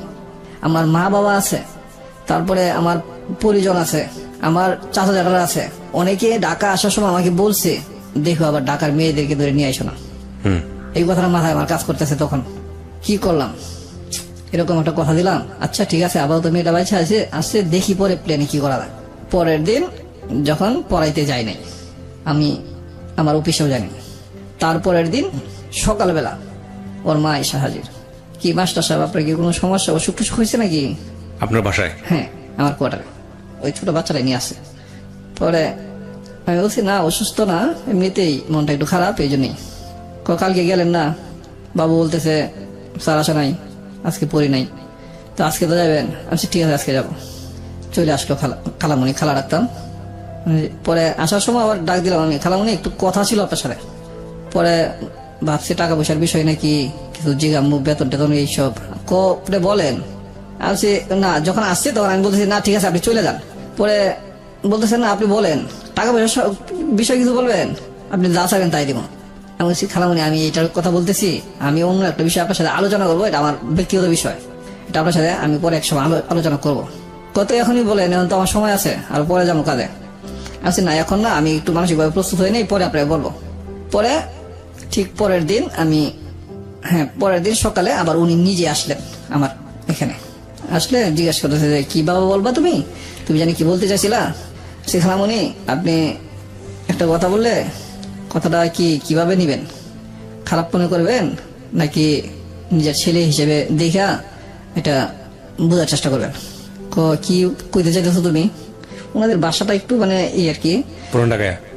বলছি খালামণি আমি তো অনেক বড় একটা কথা বলতে চাইতেছি, যেটা অনেক বড় সমস্যা হয়ে গেছে। তো উনি, মহিলাটা খুব কঠোর পরিশ্রমী ছিল, মানুষটা এত ভালো মানুষ ছিল। উনি এই কথাটা উনি আর আমি, এখন কি উনি কাউকে বলছে কিনা জানি না, উনি আর আমি এখন পর্যন্ত জানি, উনি আমি যতদিন ছিলাম ততদিন পর্যন্ত আর কাউকে বলে নাই উনি। আচ্ছা, তো আপনি কি করলেন ওই সময়টাতে? তখন আমি ওনাকে বললাম যে খালামণি এরকম একটা সমস্যা হয়েছে আপনার মেয়ের, আপনি কি জানেন? আমার দরজার সামনে এসে দাঁড়ায় রয়েছে। পরে আমি বললাম যে খালামণি আপনার মেয়ে তো কোনো একটা ছেলের সাথে একটা বাজে সম্পর্কে জড়ায় গেছে, এটা কি আপনি জানেন? তখন কিছুটা মানে আশ পাইছে, কোনো একটা ছেলের সাথে সম্পর্ক বা এরকম কিছু কথা মানুষ বলা বলি করছে, যার ফলে উনি চটজলদি এসে আমার সাথে বসছে। বাবা তুমি একটু পরিষ্কার করে বলো তো তুমি কি জানছো। বলছি খালামণি আপনি যদি কিছু না মনে করেন, যদি সহজভাবে নেন বিষয়টা, তাহলে কিন্তু আপনি সব শুনতে পারবেন। আর যদি এখনই রাগ করেন তাহলে কিন্তু অনেক দূর পর্যন্ত আপনি শুনতে পারবেন না। কারণ আপনাকে যতটুকু বলছি আর বেশি আমি এখন বলবো না। আমি দেখবো আপনার মেয়ের সাথে কি আচরণ করেন, আপনার মানসিক কতটুক ধৈর্য আছে, তারপর আমি বিস্তারিত বলবো। বাবা বলো, সমস্যা নাই। আমি বলছি যে আপনি দেখেন এখন যেটুক বলছি এইটুকুই, আর এখন বলবো না। আপনি কালকে আসবেন, কালকে বাকিটুকু বলবো। তো উনি খুব জোর করে ধরছে যে না বলতে হবে, বাবা তুমি বলো, কোনো সমস্যা হবে না, আমি তোমাকে কথা দিলাম। ওকে। পরে আমি বললাম যে খালামণি আপনি জাফর নামে একটা ছেলে আছে চিনেন? চিনি তো। ওরা তো অবস্থা ভালো, এক বাপের এক ছেলে, ছেলেটা দেখতেও ভালোই আছে, একটু খাটো। ওই ছেলেটার সাথে আপনার কুট্টির সম্পর্ক, মানে ওরা ডাক নাম মানে কুট্টি, ওই ডাকতো ওর মা। তো এটা বাজে সম্পর্কে পরিণত হয়েছে ওর সাথে, মানে নোংরামিতে গেছে, বাচ্চা পেটে এখন। প্রিয় শ্রোতা, আমরা শুনছিলাম আসলামের জীবনের গল্প। বলার পরে কি হলো? যখন ওনাকে এই কথাটা বললাম যে আপনার মেয়ে তো প্রেগনেন্ট, উনি আমাকে জড়ায় ধরলেন। কি বলো বাবা তুমি তুমি এই 5-6 দিন আমার এখানে আসা যাওয়া, তুমি এত কিছু কিভাবে শুনলা? আমি বলছি এটা আমি যেভাবে শুনছি, বলতে শুনি নাই, দেখছি যেভাবে প্র্যাকটিক্যালি আমার সামনে এরকম উপস্থাপন হয়েছে। এটা আপনি ওই সুইসাইড করতে গিয়েছিল এই ঘটনাটা বললেন? জি। আমি সেই খালামণি দেখেন, আমি ওই ছেলেটার সাথে একবার কথা বলবো, আমি তো সেই ছেলের সাথে আমি জাফরের সাথে কথা বলবো। পরে আমি পরের দিন ওই জাফরের সাথে কথা বলি। কথা বলার পরে ও আমাকে বলে সব মানুষকে পিড়াইছি, মামাসিকে পিড়াই না এখনো। এটা বলে আপনাকে? তখন আমি বলি ভাই আপনি পিড়াইছেন না, পিড়ান, সমস্যা নাই, কিন্তু আমি যে কথাটা বলছি নর্মালি যদি এটার একটা উত্তর দিতেন, এটা একটা সলিউশন পাওয়া যাইতো। এখনো তুই বুঝস নাই, এই বিষয়ে আমার সাথে কোনো কথা নাই। ওই মেয়ের চরিত্র এরকম, ও বাজে লোকের সাথে মিশে। এইটুক পর্যন্ত আমি এর কাছ থেকে শুনছি, বাজে লোকের কাছে মিশে। তখন আমার এই সেন্সটা নাই যে সত্যি কি বাজে লোকের সাথে মিশে। আপনি তাকে লাভ করে ফেলেছেন মেয়েটাকে? না, এখনো লাভ করিনি। মেয়েটাকে তো লাভ করেছেন? না, এখনো লাভ করি নাই। এখন শুধু ওকে আমি কথা দিছি যে এটার একটা সলিউশন আছে, এটা নিয়ে আমি তো এরকম হইতে পারে কোন একজন মানুষ এরকম একটা কিছুর দায়িত্ব নিতে পারে, সেটা আমিও নিতে পারি। আচ্ছা, আমার কথাই বলছি। আমি এখনো ভালোবাসা তাকে আমি টানতেছি এরকম না। পরে আমি যখন শুনলাম ওর কাছ থেকে এই কথা, আমার পরবর্তীতে বারবার মনে হইলো যে এই মেয়ে অনেকের সাথে এরকম নোংরামি করছে, অভ্যাস আছে। আমার খুব রাগ হয়েছে এই কথাটা শুনে। আমি এখান থেকে ফিরে চলে আসি। তখন আমি ওর মার আগে ওর সাথে একটা ডেট করি, বলি দেখো আমি ওর কাছে গেছিলাম, ও তো আমাকে এভাবে বলছে। তখন ও আমার কাছে চলে গেল আগে। আমি পিছন যাইতেছি, কিছু দূর যাওয়ার পরে আমি যাইতে পারলাম না, কারণ ওদের সীমানার কাছাকাছি এভাবে যদি ঝাড়ি ডাগাড়ি করি বা পিছনে হাঁটি তাহলে একটু সমস্যা আছে। পরে ওর ভাই রাস্তায় আপনার বেরিবাদে খেলতেছে, ওর বাইকে দিয়ে আবার খবর পাঠাইলাম যে স্যারে তোমাকে যাইতে কইছে আম্মুকে নিয়ে, খুব জরুরি কথা আছে। যখন আম্মুর কথা বলছি তখন আর আসে না, তো ওর আম্মুকে বলছে, ওর আম্মু আসছে। পরে আমি বলছি খালামণি আপনি আসছেন, ওকে সাথে নিয়ে কিছু কথা বলতে চাইছিলাম, আপনি যদি আমাকে বলার সুযোগ দিতেন তাহলে দুজন একসাথে থাকলে ভালো হতো। আসো বাসায় যাই। আমি বাসায় গেলে আপনার এখানে কোনো সমস্যা? না, কোনো সমস্যা না, আমি এর সাথে আছি, এবার সমস্যা গেল। পরে বাসায় গেছি, যাই দেখি ওনার বাবা আসছে। বাবা আসলে আমি এখন ভয় পাই দিতেছি যে বাবার সামনে আবার ওর বাবা বারবার আমার দিকে তাকাইতেছে আর জিজ্ঞেস করতেছে, আড়ালে যা জিজ্ঞেস করতেছে কে ছেলেটা। ওর বাবা আমার যে কয়েকদিন মাস্টারি করছি দেখে নাই, বাচ্চাদের পড়াইছি দেখে নাই। পরে যা ওর মাকে আড়ালে নিয়ে জিজ্ঞেস করলো, পরে বলছে এই ঘটনা, বাচ্চাকে পড়ায়, আর বাচ্চাকে পড়াইবো, মানে উনি ম্যানেজ করছে আর কি। ওর বাবা চলে গেছে এখান থেকে। পরে খালামণি আসলো, ও আসলো। আমি বললাম খালামণি দেখেন, এটা যদি আপনি আমার উপরে এখনো ছাড়তে পারেন না, বা এটাকে আপনি এরকম ভাবে নিতে পারেন, আমি বলছি মানে টোটালি যেটা বলছি সত্যি এটা বলতেছি। আমি বলছি দেখেন আপনি এটাকে ফালা দিতে পারেন, ক্লিয়ার করার জন্য বলছিলাম আর কি, ক্লিয়ার করতে পারেন, বা এটার জন্য আমি নিতেও পারি, কিন্তু আমাকে যে দিবেন, আমাকে কতটুকু বিশেষ করে দিবেন এটা আপনার জানা দরকার আছে। ওর মা বলতেছে বাবা দেখো তুমি যে কথা বলছো আজকের যুগে এই সব কথা মানুষ বলে না, তোমার সাথে আর কিছু বোঝার নাই। পরে বলতেছে কি তোমাদের ফ্যাক্টরিতে কয়েকটা মেয়ে কাজ করে, আমাদের এই দিক থেকে যায়। আমি বলছি হ্যাঁ চিনি তো। ও যখন বাড়িতে থাকে একলা থাকে, অন্যদের সাথে আড্ডা দেয় ফালতুমি করে, এসছে তুমি তোমার এখানে নিয়ে কাজ দেও একটু। পরে ঠিক তাই করলাম যে তোমার এখানে থাকলো, তোমাকে দেখলো, তুমি দেখলা, তুমি চিন্তা জানলা, তোমাকেও হ্যাঁ চিহ্ন জানলো। পরে ঠিক তাই করলাম, আমার কারখানায় আমার ফ্যাক্টরিতে নিয়ে কাজে দিলাম। ওইখানে কাজ করে ওর সাথে আমার কোনো পরিচয় নেই, দূর থেকে ও যা দেখে আমাকে আমি ওকে তাই দেখি, কথা নাই, কোনো পরিচয় নেই, এরকম একটা ভাব। 1 মাস হয়েছে, তখন তো ওইদিকে আগায় গেছে, বাচ্চা বড় হওয়ার ব্যাপার। বাচ্চার বড় ব্যাপার। পরে 1 মাস থাকার পরে এখানে একটু সুসম্পর্ক আমাদের দুজনের ভিতরে হয়ে গেল। এই 1 সপ্তাহ পরে থেকে কথাবার্তা চলে। ম্যানেজার 2 জন ছিল, করিম ভাই, কবির ভাই মারা গেছে, আল্লাহ ওনাকে ভালো জায়গায় রাখুক। ওনাদের সাথে সবসময় থাকতাম আমি, ওনাদের অফিসে শুইতাম আমি বেশিরভাগ নাইট পড়তো আর কি, নাইট করা হইলে 2টার পরে শুইতে হইতো, 2টার পরে ওনাদের অফিসে শুইতাম আমি ওনাদের সাথে। তা একদিন কবির ভাই ডাইকা নিল, এইখানে বসে তুই কাজ করবি আর ওরা ওইদিকে ওই রুমে করবো। কেন ভাই? ও এত নম্র ভদ্র ব্যবহার দেখাইছে অফিসে, এর চেয়ে ভালো ভদ্র ব্যবহার হইতেই পারে না। একটু দুষ্টামি করে আর কি, দুষ্টামি এরকম, কিন্তু এটা একটু খারাপও লাগে। আবার অনেক সময় মনে করি যে বড় ভাই হিসাবে এরকম মানে চোর দেয়, একটু হাতে ধরে টান দেয়, এরকম কিছু টাইপের আর কি। এত নোংরা আমি কিছু না, অন্য কিছু বোঝা যায় না। তা আমি যে আগে পছন্দ করি বা ও আমাকে এখন পছন্দ করতেছে, অলরেডি পছন্দ করা শুরু হয়ে গেছে। কিন্তু আগে তো কথা দিলাম এরকম, পরে এইভাবে অলরেডি পরে পছন্দ করা শুরু হয়েছে, এত ভালো লাগে। পরে কবির ভাই এটা ফলো করলো, নিয়মিত আসি, খোঁজ খবর নেই, তুই এখানে একলা বসে অফিসে কাজ করবি, মাল কিছুগুলো আইনে দিল এখানে আর ওরা ওইখানে করবো। কেন ভাই আমি এখানে কেন? তো উনি যা বললো আর কি এটাই, যে তুই ওদের চেয়ে সম্পূর্ণ আলাদা, সব দিকে আলাদা, তোর সাথে কথা বলার কেউ নাই, মানে তোর যে চেহারা সুন্দর, যে গেট আপ, এই গেট আপে তোর সাথে কথা বলার কোনো লোক নাই। একমাত্র আমার টার্গেট করছে আমি একটু ভালো পরিবেশে থাকতে পারি কি, ওকে, আমাকে টার্গেট করছে এবং আমাকে ডাইকে আনছে, ডাইকে আনা মানে আমাদের দুজনে আর একটু মানে পরিষ্কার হইতো আর কি, সে যে সত্যি মানে কবির ভাই চাইতেছে যে আমার সাথে ওর কি মানে টোটাল সম্পর্কটা কি জানার জন্য আর কি এখানে আলাদা আনছে এবং আমাকে ডেকে আনছে। তো জিজ্ঞেস করলো, পরে আমি কি আর বললাম যে ভাই চয়েস করি, ও কি চয়েস করে কিনা আমি জানি না। তো ওকে জিজ্ঞেস করলো 100 বার, ও বলে নাই। পরে আমাকে বলতেছে, তুই যদি ওকে ভালোবাসিস, চয়েস করিস, ওর দায়িত্বটা আমি নিলাম, তুই ওকে হাত ধরে নিয়ে যাবি নান্নার বিরিয়ানিতে, যা বিরিয়ানি খাওয়াবি। এদিনকার এই ফ্যাক্টরিতে ফার্স্ট মানে এটা এমন ভ্রাষ্ট হয়েছে, যেহেতু ম্যানেজার বলছে হাত ধরে নিয়ে যা বিরিয়ানি খাওয়ার জন্য, এরপর ওর সাথে আমার রিলেশন আছে, ও জানে আমিও জানি, ও তো চয়েস করেই, কিন্তু এখানে প্রকাশ করতেছেন আর কি। তো ওকে হাত ধরে, এত সুন্দর হাত ভাই আমি ধরলাম প্রথমে, এত সুন্দর হাতটা আমি প্রথমে ধরলাম, এত সফট, এত নরম ধরে আপনার যে গেট দিয়ে বের করছি, এই গেট সচরাচর খোলা হয় না, মেন রোডের সাথে গেটটা, এই গেটটা খুলে ওই দিক দিয়ে যাইতে বলছে, এদিক দিয়ে গেলাম।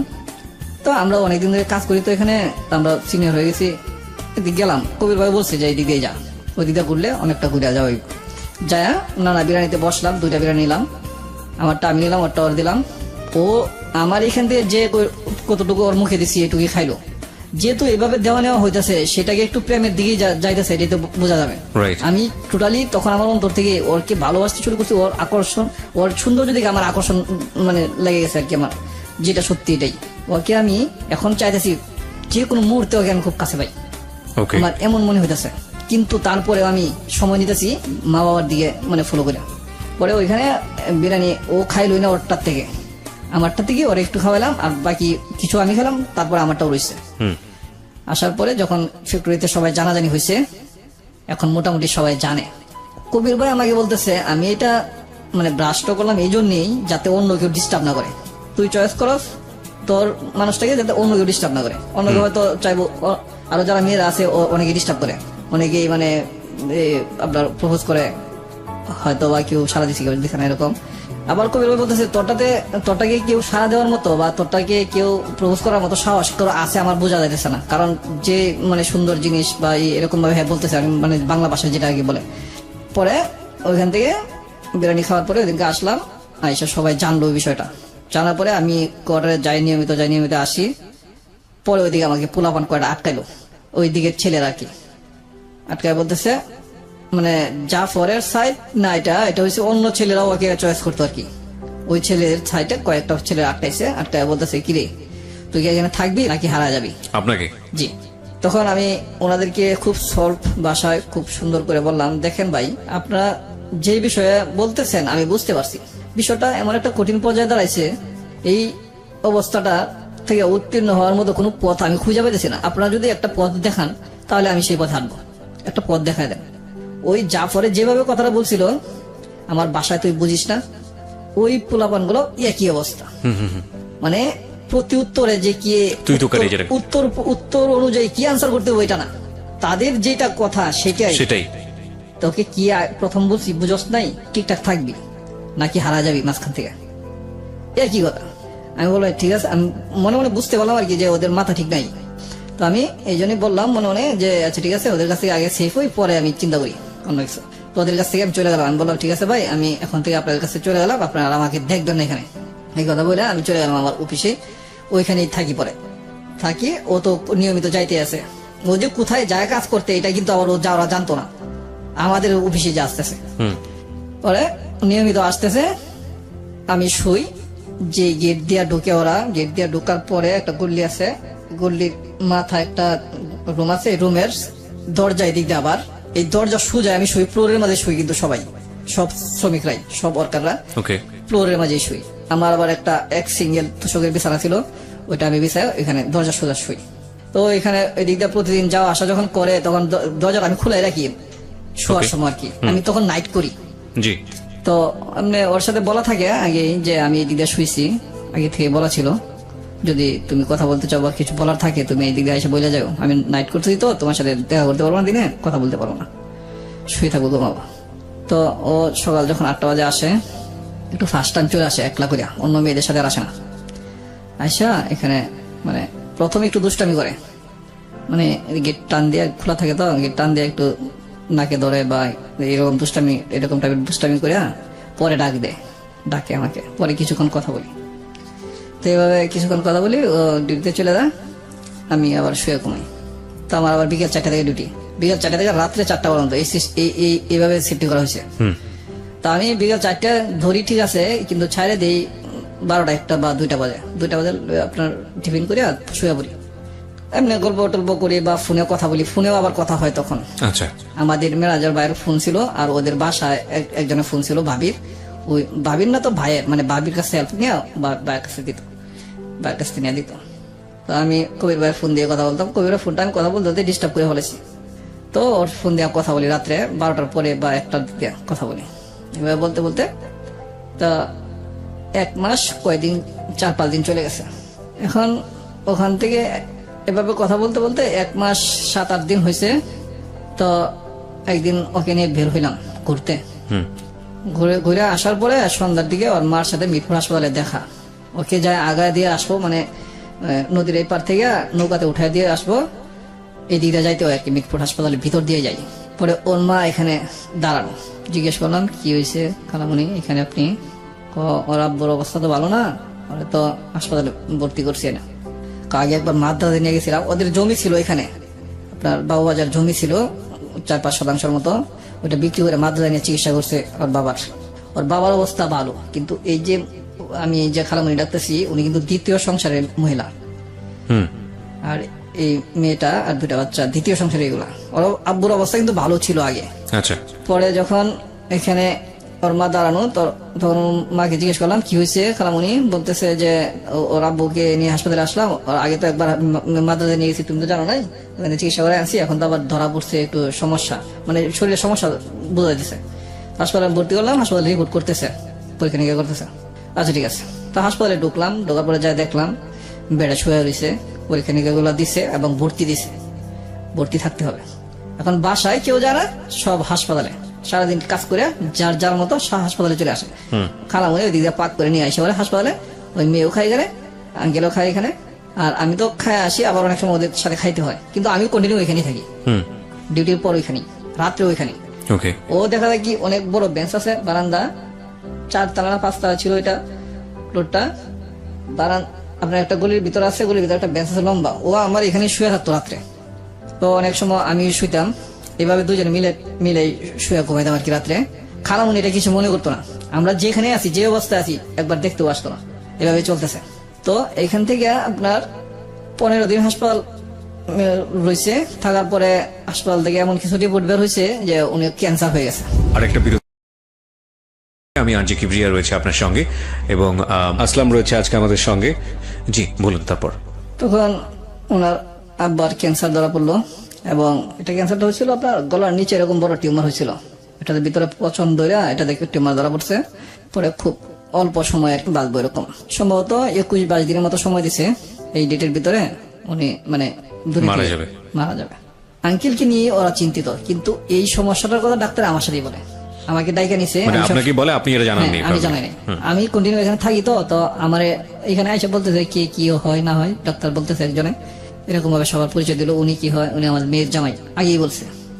পরে আমাকে ডাইকা নিল, ডাইকা নিয়ে বললো দেখেন আপনাদের এটার আগের রিপোর্ট গুলো দেখছি, এখন আমরা নতুন করে রিপোর্ট করছি, এটা অ্যাকচুয়ালি যেটা হয়ে গেছে ওনারা যে রিপোর্টটা দিছে এটা হয়তো আপনারা সবাই এতটা শিক্ষিতরা বুঝেন নাই। এটা মানে মৃত্যু অবধারিত, খুব সামনাসামনি কাছাকাছি। ঠিক 21 দিন পরই ফজরের টাইমে একটু আগে দিয়ে মারা গেছে। আপনি জানাননি ফ্যামিলিকে? আমি আর জানাই নাই। তো যেদিন মারা গেছে সেদিনকা, ও সরি এখানে একটু বাকি পড়ছে আমার, বলতে ভুলে গেছিলাম। এটা হচ্ছে এখানে যেদিন রিলিজ দিয়ে দিব ওই দিনকা যখন আমি গেছি আমার ডিউটি শেষ করে, তখনকার উনি আমার হাত ধরে, আমি যাই দেখি 2টা বেড ছিল, একটা বেডে উনি শুয়ে আছে আর একটা বেডের দিকে খালি ছিল।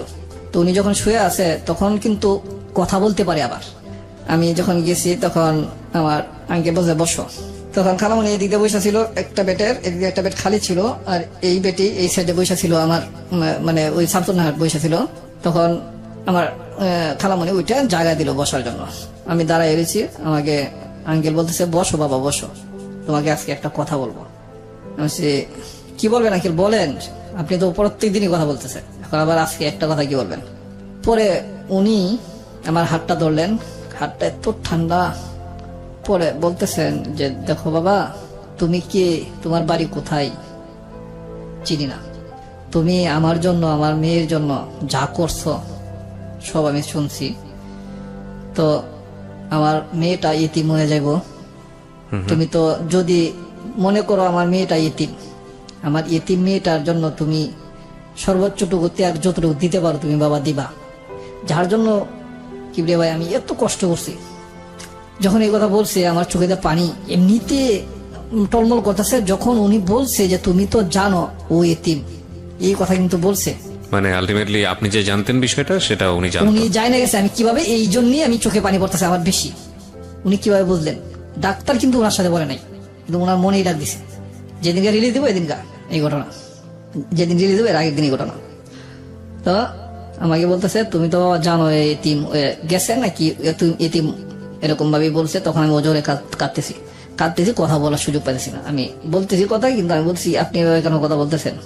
বাবা তুমি ওকে দেখে রাখবা, আমি তোমাকে ওর হাতে দিলাম। ওর হাতটা ধরে আমার হাতে দিল, ও খুব সাদরে আমাকে এভাবে গ্রহণ করলো, ওর হাত আমার হাতে দিল। ও এতদিন আমার সাথে চলতেছে, হাসতেছে, খেলতেছে, কেমন চিন্তা করে।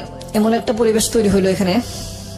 খুব আমি মানে যেটা মানে সর্বোচ্চ মানুষের মানবিক দৃষ্টিকোণ থেকে একটু বিন্দু পরিমাণ যদি থাকে মানবিক দৃষ্টিকোণ, সেটাই আমার জাগ্রত হয়েছে। প্রচুরটা আছে আমার, কিন্তু কিছুটাও যদি থাকে সেটাই জাগ্রত হয়েছে এখান থেকে। আর পিছু হাঁটার মতো জায়গা নেই। আমার হাতে হাত দিয়া ওরা দিচ্ছে। এর আগে যে সিচুয়েশন গুলো আমি ওর প্রতি দুর্বল হয়েছি, ওর হাতে হাত ধরছি, ওর প্রতি যে আমার একটা আবেগ, আপনার এমনি অন্তরে আবেগ কি বলেন, আর যেটা মানুষ বলে যে পরিষ্কার ভাষায় যে অনেক সময় বলে যে সেক্সুয়াল একটা আবেগ, যেটাই বলেন, ওর প্রতি আমার অনেক ধরনের অনেক কিছু সৃষ্টি হয়েছে। অনেক সময় আমি একবার মনে বলে গেছি এখানে যে ওর প্রতি আমার এমন একটা আকর্ষণ তৈরি হয়েছে যে আমি এখনই ওকে চাই, খুব কাছে চাই। মানে কোনো কোনো সময় কোনো কোনো মুহূর্তে এমন ভাবে উপস্থাপন হয়েছে আমার সামনে, তার এক একটা পার্ট এক এক ভাবে আমি নিছি, এক এক ভাবে আমি তাকে আমি মানে গ্রহণ করতে চাইছি, এরকম ভাবে আমার মনের ভিতরে ও লাগছে।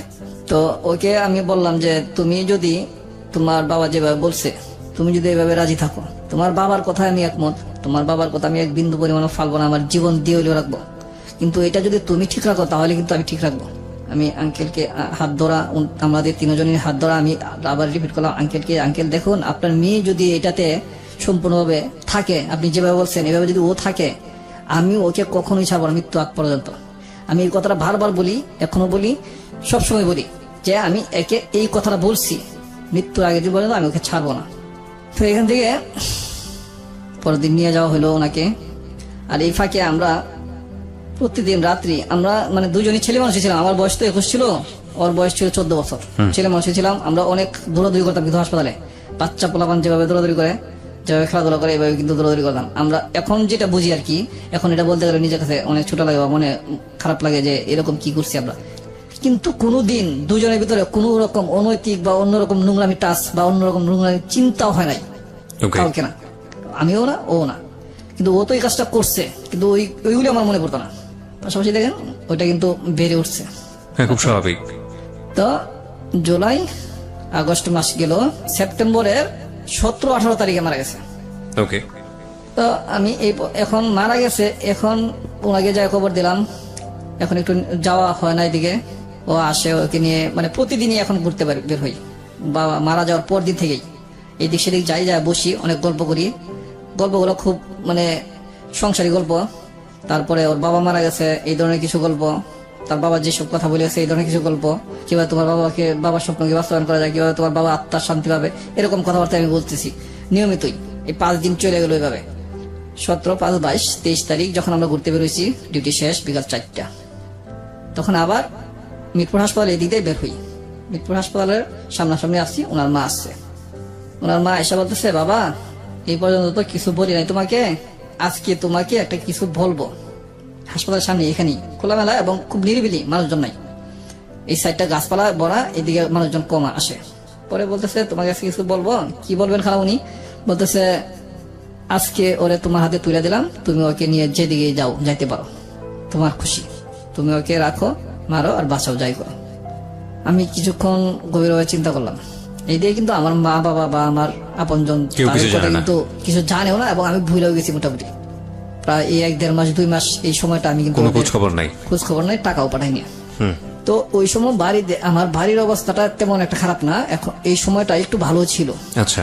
ভালো ছিল বলতে, আমার বাবা আবার জমি বিক্রি করছে বাড়ি করার জন্য। হুম। বাড়ি করব, এর আগে দিয়ে আমার বাবা কিন্তু আমাদের অফিসে আসছিল টাকার জন্য। আচ্ছা। আসার পরে আমার বাবাকে ম্যানেজার বলেছে, আর ছেলে অনেক বড় হয়েছে, বিয়ে করেন না কেন? হুম। দুষ্টামি করে বলছে, যদিও আমার বসা নাই। হুম।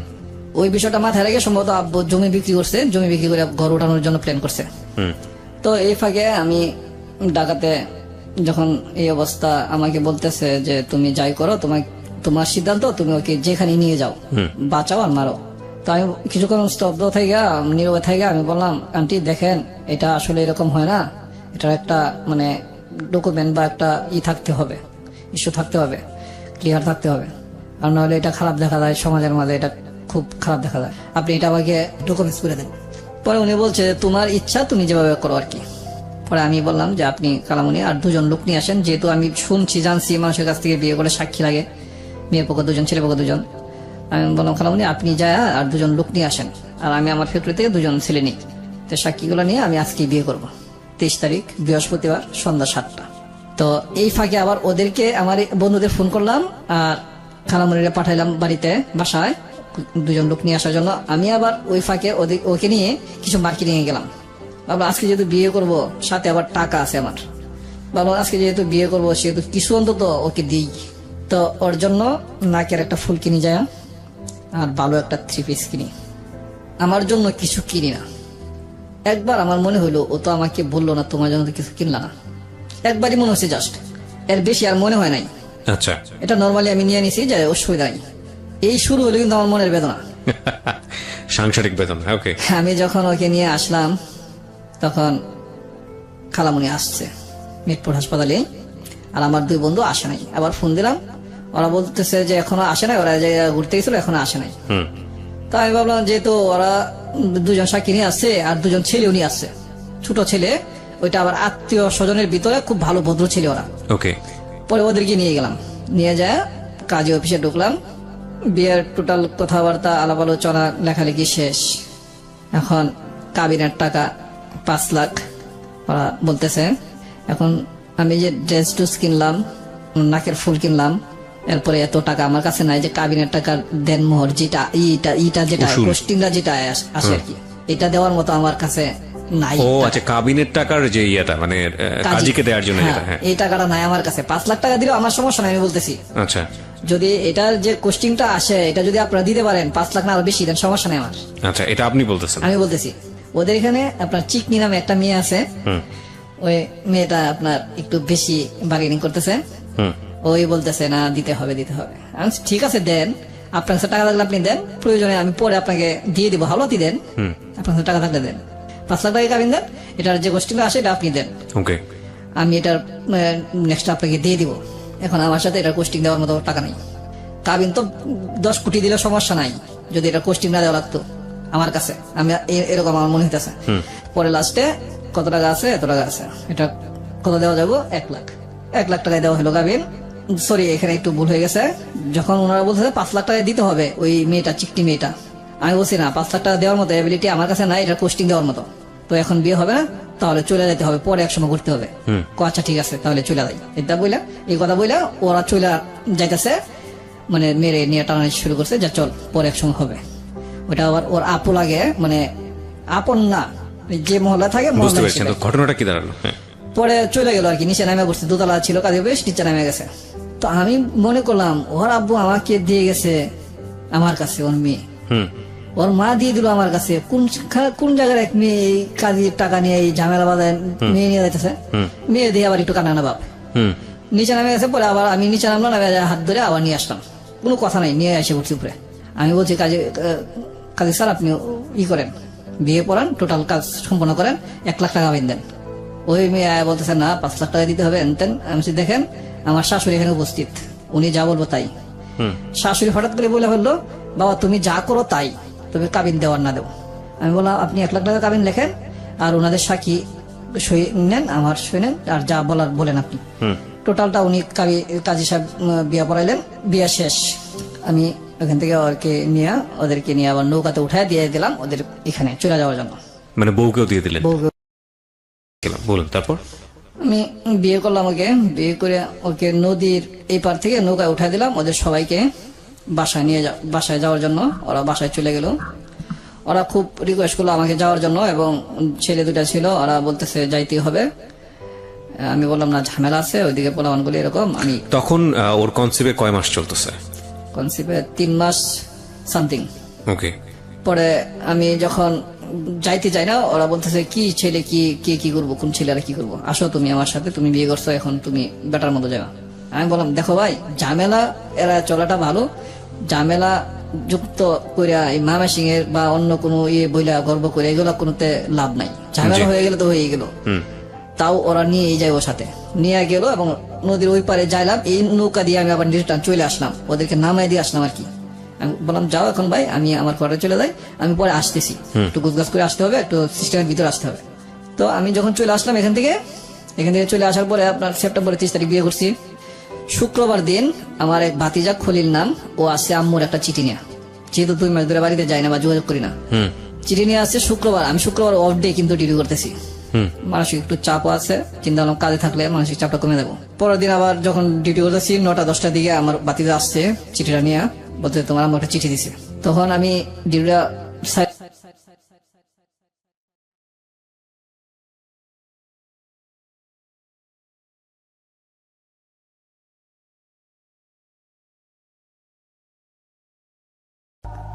তখনকার মুহূর্তটা আমার জীবনে বলার মতো না। আমি যেন আমার মার মুখের কথা শুনতেছি, আমি পড়তেছি না। আমার কাছে এত খারাপ লাগলো, এত ব্যথায় ব্যথিত হইলাম আমি। পৃথিবীতে যদি সর্বশ্রেষ্ঠ কিছু থাকে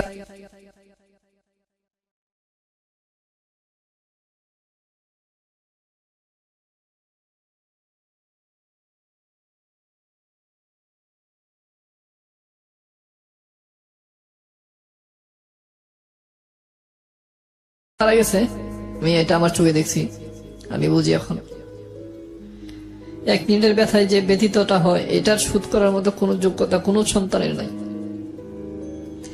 চিঠিটা পড়ার পরে আমি তখন এতটাই আমার মার প্রতি আবেগপ্লুপ্ত হয়েছি, হওয়ার পরে আমি এটাকে ভুলে গেছি সম্পূর্ণ।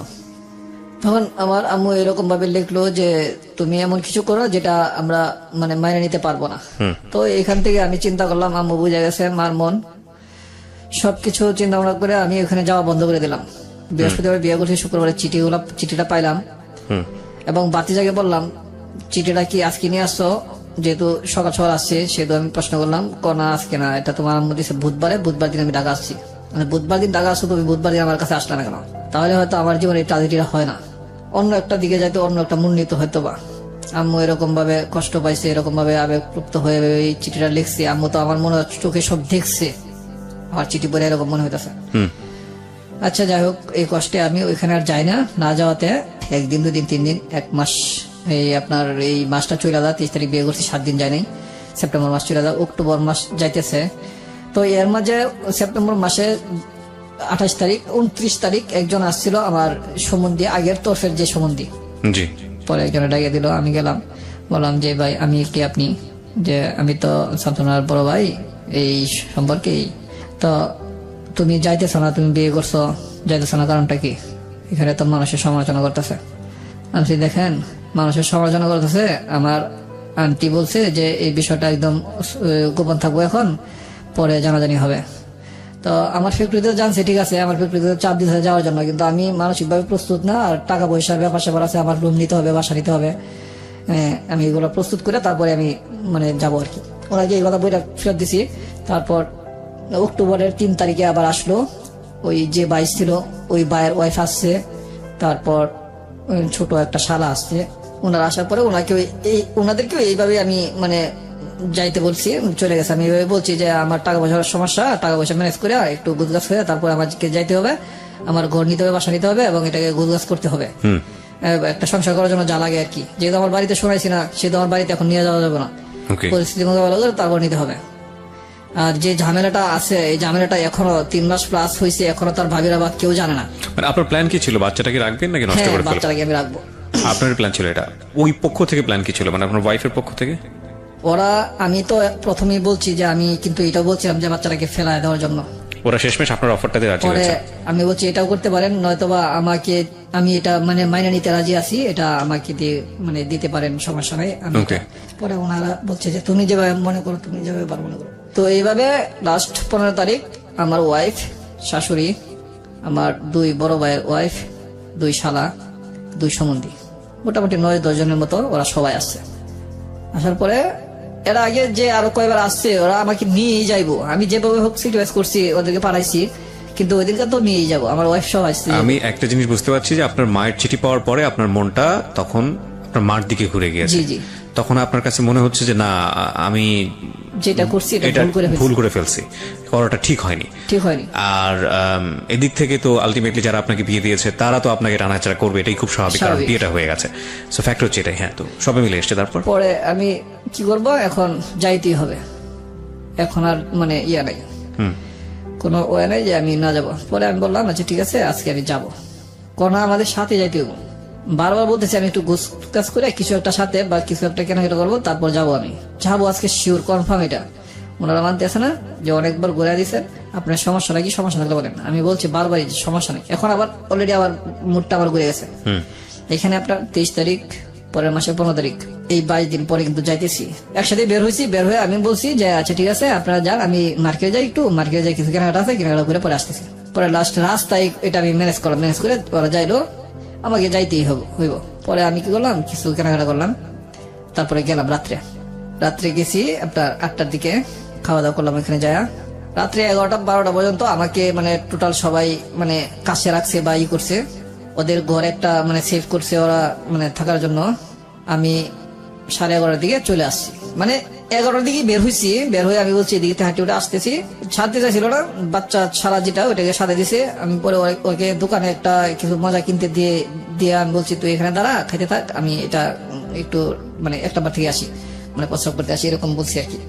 তো ও দাঁড়ায় রয়েছে, আমি চলে আসছি। পরে ওরা আমাকে খুঁজে আমার অফিসের নাম্বার কল দেয়, আমার তো তখন নিজের ফোন নাই, অফিসের নাম্বার ফোন দিলে আমাকে পাইছে। আমি বলছি দেখেন এখানে যে ঝামেলাটা আমি দেখছি, এক বাসায় নিচে উপরে বিছানা, এভাবে আমি থাকতে পারবো না, আপনাকে আমাকে ক্ষমা করবেন। আমি তো গেছি, আমার সম্পর্ক ঠিক আছে, সম্পর্ক থাকবো, আমি এটা মানে করতেছি, প্রসেস করতেছি রুম নেওয়ার জন্য, তারপরে আমি আসবো আবার।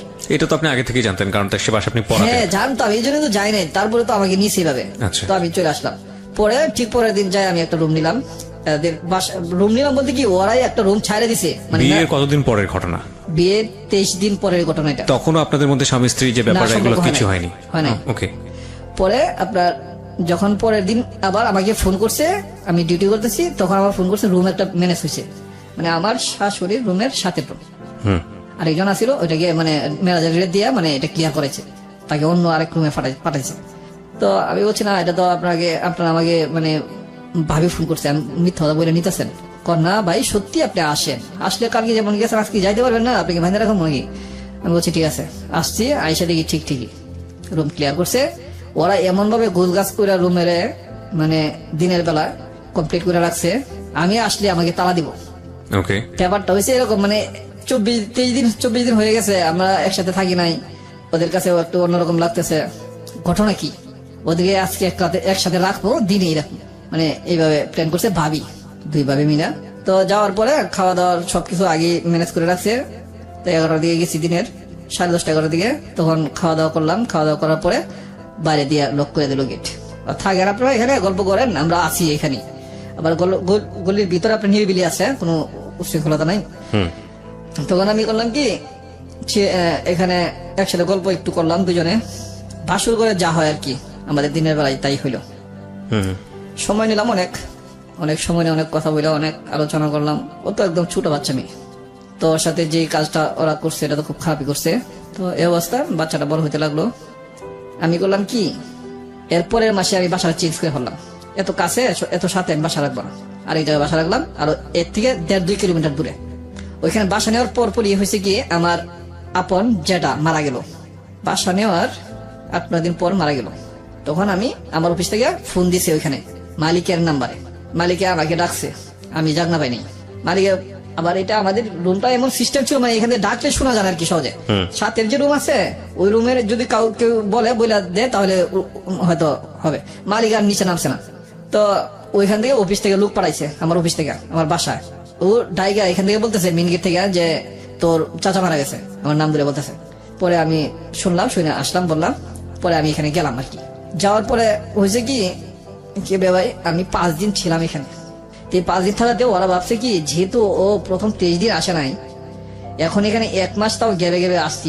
এই বাসাটা কিন্তু যখন নিচে 1 মাস গেবে আসছি, তো 4 মাসের উপরে হয়ে গেছে কিন্তু বাচ্চার বয়স।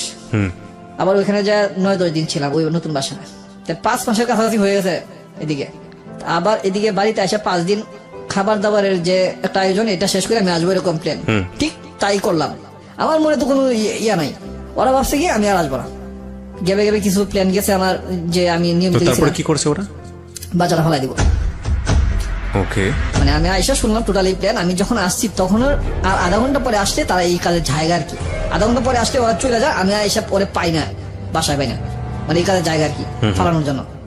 আপনি আসার পরে তারপরে ঘটনাটা স্টপ হলো। তখন আমি যখন দেখলাম তখন সবাই থেকে গেল, সবাই বলতে একটু এদিক সেদিক যেতে চাইছিলাম ঘুরতে, ওদের বাসায় এরকম ভাবে আমাকে সেট করলো, মানে ম্যানেজ করলো আর কি। পরে আস্তে আস্তে জানতে পারলাম ও আবার একটু বাঁচাল ছিল, সব কথা বলে দিত, কিন্তু সব কথা বলে দিত। পরে কয়েকদিন পরে বলে দিল যে এই ঘটনা, তোমাকে তো বিশ্বাস করছিল না, আর আমাকে এই দিনকে এই সময় এই মুহূর্তে এই কাজটা করতে চাইছিল, তুমি আর আধা ঘন্টা পরে আসলে আমাকে পাইতা না, বা এই বাচ্চাটাও তুমি আর পাইতা না। তবে একটা ভালোই হতো, যেটা যাওয়ার শেষ হয়ে যায় তো ঝামেলা, তুমি আসলে পরে আমাদের সম্পর্ক থাকতো। ব্যবস্থা করে এখানে একটা গ্যাপ রাখছি আমি যেখানে আমার শ্বশুরের বাসার কাছে ছিলাম, ওইখানে 2 দিন রাত্রে যে 2টা সিঙ্গেট দেখলাম আমি। এটা হচ্ছে একদিন রাত্রে 12টা বাজে আমি নিয়মিত এখানে কিন্তু ফ্লোরে শুই, খাট কিনি নাই, ফ্লোরে শুই। রাত্রে 11:30 দিকে দেখি আমার সাথে নেই, মানে আপনার স্ত্রী আপনার সাথে নেই। বিরতি নেব, কথা বাড়াবো না, সরাসরি আপনার কাছেই যাচ্ছি। যে যখন রাত্রে 12টা 11:30 দিকে দেখি যে ও নাই, আমি বিছানা হাত দিলাম, তখন আমি ভাবলাম টয়লেটে গেছে। টয়লেটটা যে জায়গা যাওয়ার মতো এবং একলা যাওয়ার মতো পরিবেশ আছে, বাইরে একটা মেন গেট আছে, এটা বন্ধ থাকলে আর টোটাল ভিতরে আর কোনো সমস্যা নাই, তো একলা গেছে সমস্যা নাই। তো আমি বললাম যে ও তো আমাকে ওটা দিতে পারতো, একসাথে যেতাম, আমারও একটু সমস্যা, আমিও টয়লেটে যাবো। আমিও পিছন গেলাম একলাই। যা ওইদিনকার যে পরিবেশটা দেখলাম, ও যে ছেলেটার সাথে আগে এফআইআর ছিল, যে বাচ্চাটা ওর গর্ভে আছে, ঠিক ওই ছেলেটার সাথে বৈশা টেবিলে, একটা টেবিল আছে এখানে, বেঞ্চ আছে ফালানো, রাত্রে অনেকে বৈশা থাকে, ওইটাতে বৈশা গল্প করতেছে। এটা কি আপনি বাড়ি যাওয়ার আগে দেখেছেন? হ্যাঁ, বাড়ি যাওয়ার আগে। এটা বিয়ের যে মাসে আমি নতুন ভাড়া নিছি বাসাটা, আমার শ্বশুরের বাসার সাথে, বিয়ের 24-25 দিন পরের ঘটনা আর কি। My goodness. ওর সাথে বৈশা এরকম গল্প করতেছে। তো এইটা আমার মাথায় অনেক মানে চাপ লাগছে, কিন্তু আমি তারপরেও নেই নাই কেন, হয়তো বা এলাকার পোলাবার মানে আবার একটু প্রভাবশালীও রংবাস টাইপের, হয়তো আইসে কোনো বিষয়ে কোনো কমিটমেন্ট বাকি ছিল, হয়তো এটা শেষ করতে আসছে বা একটা গল্প এরকম হইতে পারে। ফাইন, আপনি আমি আমি এভাবে বুঝে নিলাম। তখন আমি ওকে প্রশ্ন করলাম, কি ব্যাপার তুমি এখানে বসে আছো, আমাকে ডাক দিলাম কেন? রাইট, বলতেছে একটু গরম লাগতেছিল ওই জন্য। আমি ফ্যান আছে রুমে, তোমার গরম লাগতেছে মানে? বাইরে গেছিলাম, টয়লেটে গেছিলাম। গল্পটা হাইড করলো সে। টয়লেটে যাবো, আমাকে নিয়ে যেতা। ও আর কোনো কথা বললো না, ও চলে আসলো, রুমে ঢুকলো, আমিও ঢুকলাম। আমি বলছি যে দেখো, এভাবে যদি কোনোদিন বের হও তা আমাকে সাথে নিয়ে বের হবা। এটা কি আপনি ওই ছেলেটার সামনেই বলেছেন? হ্যাঁ, আমি ওই বাকি কথাগুলি ওর সামনে বললাম। এখন ঘরের ভিতরে এই কথাগুলি বলতেছি। আচ্ছা আগে যে কথাগুলি বলছি সেই কথাগুলি ওই ছেলেটার সামনে বলছি। আচ্ছা, তুমি এখানে আসছো কেন, আসছো, আসবা, আমাকে নিয়ে আসবা না? ও বলতে প্রস্রাব করতে গেছি বা গরম লাগছে এরকম। তো ওই ছেলেটা কোনো কথা বলেনি আপনার ওই সাথে? ছেলেটা কোনো কথা বলে নাই তখন। আচ্ছা, কিন্তু গল্পটা যে ওরা দুজন করতেছে, আমার গেটটা এমন সিস্টেমের, গেটটা আপনার আপনাতেই লাইগা যায়, টান দিলে আপনাতেই যায় লাগা। ঠিক আছে, হ্যাঁ, তারপর? পরে ঘরে আমি এভাবে বুঝাইলাম, আমি দেখো এরকম যেন না হয়, আমাকে সাথে নিয়ে যাবা। পরের দিন আবার ঠিক সেম একই ঘটনা। দেখলো আমরা দুজনের দৈহিক সম্পর্ক হয়েছে। তো এই সময় একটু শারীরিক অবস্থা একটু অন্যরকম থাকে, একটু শুইলে ঘুম ধরে। তো আমিও ঘুমিয়ে পড়ছি। ঘুমিয়ে পড়লেও একটু ঘুমের একটু ছিল, আমার সম্পূর্ণ রেশ লাগে নাই। ও বাইরে গেছে, গেটটা একটু শব্দ করে টুন করে, আবার মিশে যখন তখন একটু টুন করে শব্দ করে, তখন আমি জাগনা হই। আমি তখন নলেজে রাখি এবং চুপ করে শুয়ে থাকি। তো গেছে, যাওয়ার পর আমি কিছুক্ষণ পরে গেছি, যাই টয়লেটে ওরা দুজন একই অবস্থা। টয়লেটে? জি। বয়স কত ছিল আপনার স্ত্রীর? 14 বছর। সি, কোনো ইভালুয়েট করবো না, জাস্ট স্টোরিটা শুনতে চাই। তারপর? এই অবস্থা দেখা আমি এদিনকা একটু দূর থেকে বললাম, কি তুমি কি টয়লেটে? মানে আমি তো দেখছি টোটাল এটা আকাশে খোলা, কোনো ছাদ নাই, মানে চতুর্দিকে পাকা করা, এদিকে ছালা দেওয়া, মানে ছালা, চট ছালা আছে না, সুতলি চট, এরকম ছালা দেওয়া। যখন এটা মানে ডাকনা রাখছে, ফাঁকা কিন্তু অনেকটাই দেখা যায় ভিতরে। যাক, আপনি দেখছেন এটা, আপনি আপনার মতো করে বলছেন। হ্যাঁ, তো পরে আমি মানে না দেখার বাং করে আমি এদিকে দাঁড়ায় বললাম যে, কি প্রস্রাব টয়লেট হয়েছে? তখন চালু চালু করে বের হয়ে আসছে। কি বলার সাথে বের হয়ে আসলা, চলো চলো হয়ে গেছে। আমি তো করবো। কত তুমি পুরুষটা যাও? আচ্ছা না, এখানে করে এখন তো আর পুরুষ নারীদের কোনো সমস্যা নেই। এই কথা বলতেছি আর ঢুকেছে, আর হাতে ধরে রাখছে। আমি ছাড়া টান দিলাম, দেখি ও দাঁড়ানো। মানে আমি কথা হলো যেটা হোক, আমি ওকে করবো, ফেস করাবো যে আমি জানি জিনিসটা, জানাই দিই এরকম। এটা জানার পরেও দেখেন মানুষ কতটুকু সেক্রিফাইস করলে। এক্স্যাক্টলি, আমি বলি, আপনার বলা উচিত না, এটা আমি বলবো। কজ এই ঘটনার পর আপনি বাড়ি গেছেন এবং বাড়ি থেকে আপনি আবার ফিরে এসছেন। আপনি পারফেক্ট টাইমে না আসলে, আর আধা ঘন্টার মধ্যে যদি দেরি করে আসতেন, তাহলে আপনার বাচ্চাটাকে, আপনার তো বাচ্চা আসলে তখন এটা মানে আপনার ঔরসে না, কিন্তু লিগেলি যেটা মানুষ জানে, সেই বাচ্চাটাকে অ্যাবর্ট করে ফেলা হতো। বিষয়টা তো তাই, রাইট? এবং এই ঘটনার দ্বারা ওরা বুঝেছে, যেহেতু আপনি জিনিসটা জেনে গেছেন, সুতরাং ওদের মনের মধ্যে সন্দেহ তৈরি হয়েছে যে যেহেতু ছেলেটা জানে, সুতরাং ও আর ফিরবে না, বাড়ি থেকে আর ফিরবে না। এক্স্যাক্টলি, ওকে। তারপর কি হলো? এই অবস্থা কার মাথা ঠিক থাকবো বলেন? কারো মাথা ঠিক থাকাই উচিত না। তারপরেও আমি ওর বাবার কথা মনে করি শুধু। ওর বাবা হাতে হাত ধরে আমাকে বললো, এই 3 মেয়েটা দিছি, মেয়েটা একটু তারসিরা টাইপের, মাথা একটু বেশি ভালো কাজ করে না, তুমি একটু বুঝাই শোনা রাখবা তোমার মতো করে। তখন চিন্তা করলাম, একবার এরকম একটা নোংরামি করে, নোংরামির ফসলও নিয়ে বেড়াইতেছে, এটা নিয়ে যদি আমি মানে নিতে পারি, তাহলে এরকম ঘটনা কেন নিতে পারবো না? এরকম কিছু একটা হয়েছে। সেলফ জাজমেন্টটা না কোন অনেক মানে কি লাখে একটা মানুষের পাওয়া যায়। মানুষ কিরকম কিছু পারে আমি জানি না। এরপরে আরো কিছু যে হয়েছে, এগুলো তো আরো অসম্ভব কিছু। তুই এত কিছু পরে কিভাবে তুই ফোনে কথা বলো আর একটা ছেলের সাথে? আমার বাড়িতে নিয়ে আসছি, কিন্তু এরপরে আপনি বাড়িতে নিয়ে এসে পরিচয় করে দিলেন। একটু ঘটনা আছে এখানে। জি। তো এই অবস্থা না, বাচ্চা হইলে পরে তো বাড়িতে নিছি। তো এই অবস্থা থাকতেছে, আমি আবার বাসা চেঞ্জ করলাম। ওই এখান থেকে বাসা চেঞ্জ করলাম, বাসা নিয়ে গেলাম। এটা তো বাসা চেঞ্জ করার আগে কথা বললাম। বাসা চেঞ্জ করলাম, বাসা নিয়ে গেলাম। ওইখানে তো বাড়ি থেকে আইসা পরে এই ঘটনা, ওই বাসার থেকে আমার বাচ্চাটা হয়েছে। বাচ্চা হওয়ার পরে আমার শাশুড়ি বাসা থাকে। এদিকে আমার শ্বশুর মারা যাওয়াতে আমার শাশুড়ির বাসা ভাড়া হয়ে যাওয়া অনেক, এইগুলো দিকে আর যাইতে চাই না। এখানে অনেক ঝামেলা হয়েছে, এই টাকাগুলো আমি দিছি। দেখেন ভাই, অনেক টাকাগুলি বাইজা যায়। আর আমি এদিকে এত পরিশ্রম করছি। তখনকার সময়ে আপনার 1000-2000 টাকার উপরে অ্যাডভান্স দিত না কোনো ওয়ার্কারে। আমার 15,000 টাকা করে অ্যাডভান্স দিছে, 20,000 টাকা করে অ্যাডভান্স দিচ্ছে আমার মালিকে। আমার বাচ্চা যখন সিজারে হয়েছে, তখন আমি 20,000 টাকা অ্যাডভান্স নিছি এবং আরো টাকা ছিল আমার কাছে, এগুলো খরচ হয়েছে টোটালে। He is a good man. Good man এই কারণে বলছি, উনি লাইনটা বলেছে আমার বাচ্চাটা যখন, এখানে উনি সচেতন ছিলেন না, এবং ওনার মুখ থেকে আমি কিন্তু বছরের পর বছর মানুষের গল্প প্রচার করি এবং আমি জানি যে কে কোথায় মিথ্যা বলছে, কে কোথায় সত্য বলছে। এবং উনি যখন বললো যে আমার বাচ্চাটা, উনি খুব ইজিলি এখানে বলে ফেলতে বলতো ওর বাচ্চাটা, কিন্তু ওটা ও বলেনি, উনি বাই হার্ট ফিল করেছে। এবং আজকের এই গল্পটার অন্য জায়গাতে, প্রিয় শ্রোতা, আমি একদম শেষ দিকে এসে আপনার কথাটা বলবো, আপনাদের গা শিউরে উঠবে। আমি বহুবার গা শিউরে উঠেছে আমার। আমি যাই একটু সামনের দিকে যাই, আমাদের হাতে সময় খুব অল্প আছে। হ্যাঁ, তখন বাচ্চাটা হইলো আমার এখানে সিজারে হইলো। সিজারে হওয়াতে আমার এখানে প্রচুর টাকা গেছে। বাচ্চাটা একটু হওয়াতে ওদের একটু সমস্যার কারণে আমার এতগুলি টাকা গেছে। যাই হোক, দুইবার সিজারের টাকা গেছে। একবার হয়েছে, যখন হয়েছে তখন তো সিজার করা হয়েছে, তখন এরপরে আবার ওরা উত্তেজিত হয়েছে, লড়াচড়া করছে, অনিয়মে চলছে, সিঁড়িগুলো আবার পচে গেছে, এগুলো আবার আপনার নতুন করে আবার সিঁড়ি করতে হয়েছে। এটা দ্বিতীয়বার সিজারের ঠিক টাকা। আছে, আমি বুঝতে পারছি যে প্রচুর অর্থ আপনি ব্যয় করেছেন ওদের ফ্যামিলির পিছনে, আপনার ওয়াইফের পিছনে। হ্যাঁ, এই অবস্থা। আমি কিছু কোশ্চেন করি আপনাকে। আপনি বাচ্চাকে সহ আপনার বাসায় নিয়ে আসলেন, গ্রামের বাড়িতে নিয়ে আসলেন, আপনাকে ওইখানে ভয়াবহ অবস্থা ফেস করতে হয়নি? গ্রামের বাড়িতে হ্যাঁ অনেক ভয়াবহ অবস্থা। মেনে নিয়েছে আপনার বাপ মা শেষ পর্যন্ত? বাপ্পা তো মেনে নিয়েছে, এখানে বিশেষ কিছু মুহূর্তের কারণে মেনে নিয়েছে। কিরকম? এইখানে আর একটু আমার রয়ে গেছে, এটা আমি ক্লোজ করতেছি। এখানে যখন আমার বাচ্চাটা 1-1.5 মাস 2 মাস বয়স হয়েছে, তখন আমি নিয়মিত অফিস করে আমি বাড়িতে যাই, বাসায় যাই, তখন আমি বাচ্চার জন্য প্রতিদিন ফলমূল যাই পারি অল্প অল্প কিছু নেই, যেটা প্রতিদিন আমি নিতে পারি। একদিনে নিলে আজকে 1 কেজি নিয়ে সবাই খাইবো, পরের দিন আর নিতে পারবো না, যার জন্য কম কম নেই। এই বাচ্চাটাকে টিপে খাওয়াই, যেমন আঙ্গুর আছে, আপেল আছে, যেভাবে রস করে খাওয়ানো যায় আর কি। বাচ্চাটা বা এত সুন্দর হয়েছে। আমি ওর কাছে যেদিন আমি ওর সাথে থাকলাম প্রথম, ওকে বললাম, তুমি আমাকে ছেলে দাও মেয়ে দাও যাই দাও, আমাকে সুন্দর একটা বাচ্চা, সুস্থ একটা বাচ্চা উপহার দিবা, তোমার কাছে আমার এটাই চাওয়া। আর তুমি আর বিনিময়ে কি চাইবা তুমি আমার কাছে চাইতে পারো, যখন চাইতে তোমার ইচ্ছা।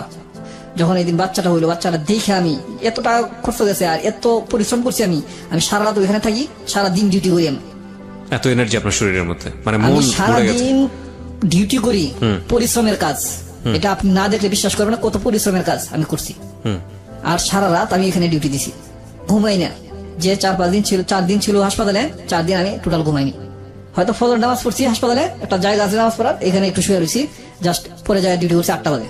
তো এই অবস্থা যখন এখানে এইভাবে বাচ্চাটা আমি নিয়মিত ভাবে খাওয়া দাওয়া করতেছি, ও অন্য ছেলের সাথে কথা বলতেছে নিয়মিত। আইসা আমি ওরে বাসায় পাই না, বাচ্চা কাঁদতেছে, ওর মার বাসায় থাকে। এগুলো নিয়ে মোটামুটি কথাবার্তা হয়, ওকে শাসন করি, শাসন মানে না।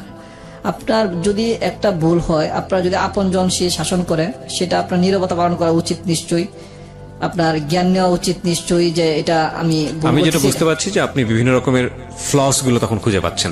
খুব কাছাকাছি মিশতে গেলে যে মানুষটা যেটা হয়, যে ওর যে ফল্ট গুলো, যেগুলো সংসার করার জন্য আপনার কাছ থেকে মনে হচ্ছে যে না, এটা এইভাবে সংসার করা সম্ভব না, ওকে কিওর হতে হবে, সেইটা আপনি তখন বিভিন্ন রকমের ফল্ট গুলো খুঁজে পাচ্ছিলেন। বাট আমি চুম্বক জায়গাগুলোতে একটু আসতে চাই, যদি ইম্পর্টেন্ট কিছু থাকে তাহলে আপনি এই জায়গাটা ক্লোজ করে আপনি আমার ওই প্রশ্নটার উত্তর দেন যে আপনি বাসায় কিভাবে ম্যানেজ করেছেন। পরে মনে করেন এখানে এই অবস্থা করে, আচ্ছা যাই হোক, অনেক ঝামেলা গেছে। ঝামেলার পরে আমি দেখতেছি না, ওকে এখানে রাখা যাবে না। আচ্ছা, ওকে অনেক চেষ্টা করছি বাড়িতে নিয়ে যাওয়ার জন্য, ও বাড়িতে যাবো না, ঢাকা থাকবো। ওর সম্পূর্ণভাবে এক চ্যালেঞ্জ, আমি ঢাকা থাকবো, তুমি রাখতে পারলে রাখবো, না নয়তো নাই। তখনও কি জাফরের সঙ্গে ওর সম্পর্ক আছে? জাফরের সাথে ও কথা বলে, পরে আর ফেস হইতে দেখি নাই। আচ্ছা, কিন্তু কোন ছেলের সাথে কথা বলে, আচ্ছা, কার সাথে কথা বলে এটা আমি জানি না। এর মধ্যে আবার কিছু দুর্ঘটনা ঘটছে, আমার আসা যাওয়াতে রাস্তা আমার আটকাইছে, মারার চেষ্টা করছে, মারামারি হয়েছে, কিন্তু আমার সাথে পারে নাই। এটা মানে পোলাপান অল্প ছিল এবং ছোট ছিল, ওরা আমার সাথে পারে নাই। আমি মাইরটা কম খাইছি, মাইর এত বেশি খাই নাই, যেটা কোনো সমস্যা হয় না। জাফরের কথা বলছিলাম। হ্যাঁ, ওদের গ্রুপ আর কি, ওরা আমার আটকাইছিল, অনেক ঝামেলা হয়েছে এদিকে আর কিছু রাত্রে আসা যাওয়ার ভিতরে। আচ্ছা, গল্পটা যেহেতু ছোট করতে যাচ্ছেন, আমি একটু ভালো ক্লোজ যেগুলো এগুলো দিয়ে যাচ্ছি। তো এখানে করলাম কি, আমি চেষ্টা করছি ওকে বাড়িতে নেওয়ার জন্য। ও যাবে না, ও এখানে থাকবে, ও এইখানে থাকবে এবং ভালোভাবে থাকবে, ভালো পরিবেশে থাকবে। আমি ওইখানে ওরা রাখবো না এবং ভালো পরিবেশে রাখবো না। ওকে আমি খরচাপাতি দেওয়া বন্ধ করলাম।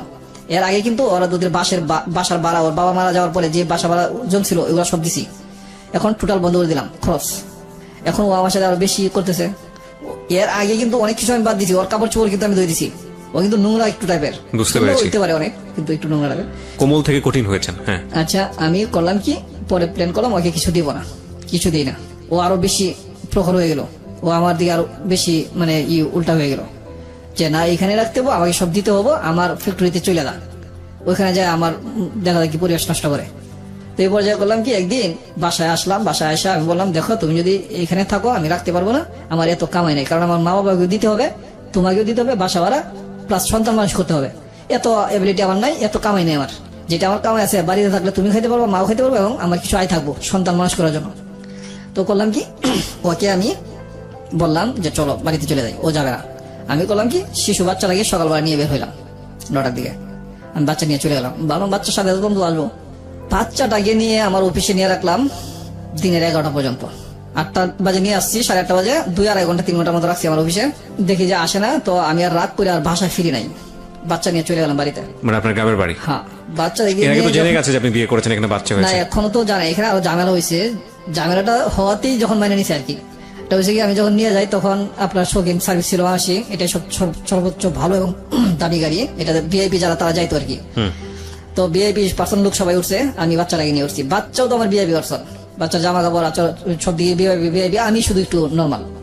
তখন আমার যে পরিবেশটা একটু নর্মালি। তখন এই গাড়িতে যখন নিয়ে যাচ্ছি, বাচ্চা আমার প্রতি প্রবল মানে দুর্বল। এত ছোট বাচ্চা, 5-5 দিনের বাচ্চা আমার দিকে তাকায় থাকে, আমার কুলে থাকে শান্ত, খুব নর্মালি ইজি। যখন নিয়ে গেছি, আপনি সকাল 7টা-8টা দিয়ে নিয়ে আসছি, কিন্তু সকালে দুধ খাইছে না খাইছে জানে না, এই সারাদিন না খাওয়া। যখন নিয়ে যাচ্ছি তখন 11টা বাজে, গাড়িতে যখন তখন মনে হয় 12:30 বা 1টা বাজে, 5টা বাজে আমি জানামছি গাড়িতে। আপনি বনানী কাগলি পার হয়েছে, তখনই কান্না শুরু, বাচ্চা আর থামানো যায় না। এমন একটা পরিবেশ সৃষ্টি হয়ে গাড়িতে, বাচ্চার কান্না, কোন একটা মানুষ সিটে আর বইসা থাকা নাই, কেউ পিছন দিকে, কেউ ওই সাইড হলে ওই সাইড দিক থেকে দেখতেছে কি ব্যাপার, বাচ্চা কোথায় আছেন। তখন আপনার র্যাব নামাইছে।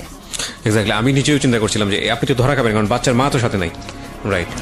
তখন তো র্যাবের চল, ওই সব ভদ্রলোকেরা বলতেছে বাচ্চা চুরি করে আনছে।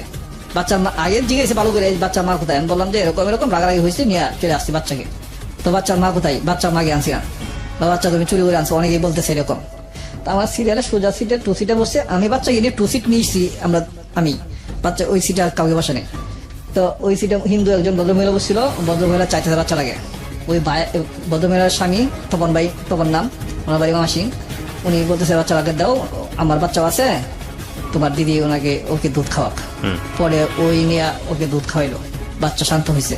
তখন এদিকে সব আলোচনা চলতেছে, সবাই আইসা সবার হাতে মোবাইল আছে, মোবাইলে ছবি তুলতেছে, ছবি তুলে এইগুলা মানে নেটে ছাড়তেছে। তখন কিন্তু নেট খুব কম চলে, ভিআইপিদের হাতে চলে হয়তো।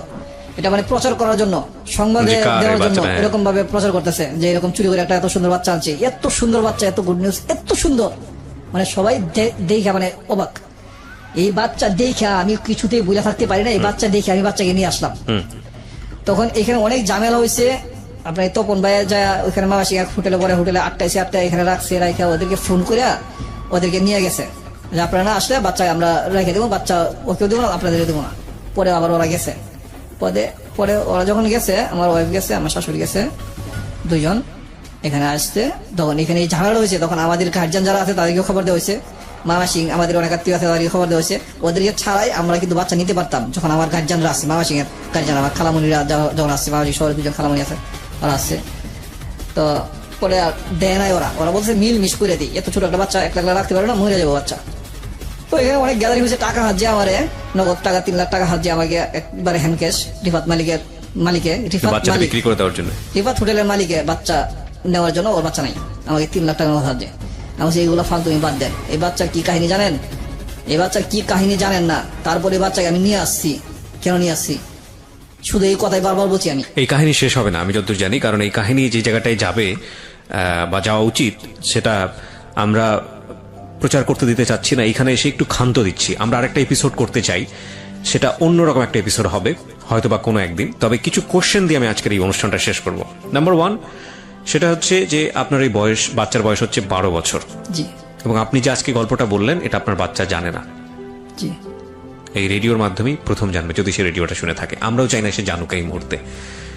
ওই যে ঘটনাটা, যেটা আপনি বাড়িতে নিয়ে গেলেন বাচ্চাটা, এবং তারপরে আপনাকে অনেক যুদ্ধ পার করতে হয়েছে আপনার বাড়িতে মানানোর জন্য।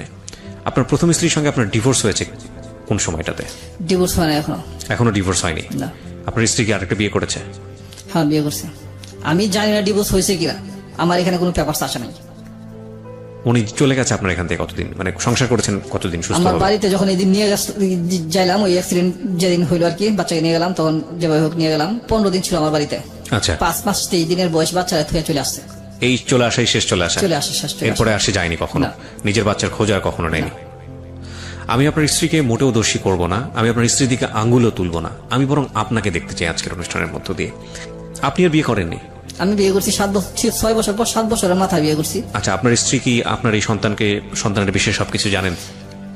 আজকে যেটুক বলছি এটুক সবটুকু জানে না, ওই বাচ্চাটা আমার এটাই জানে।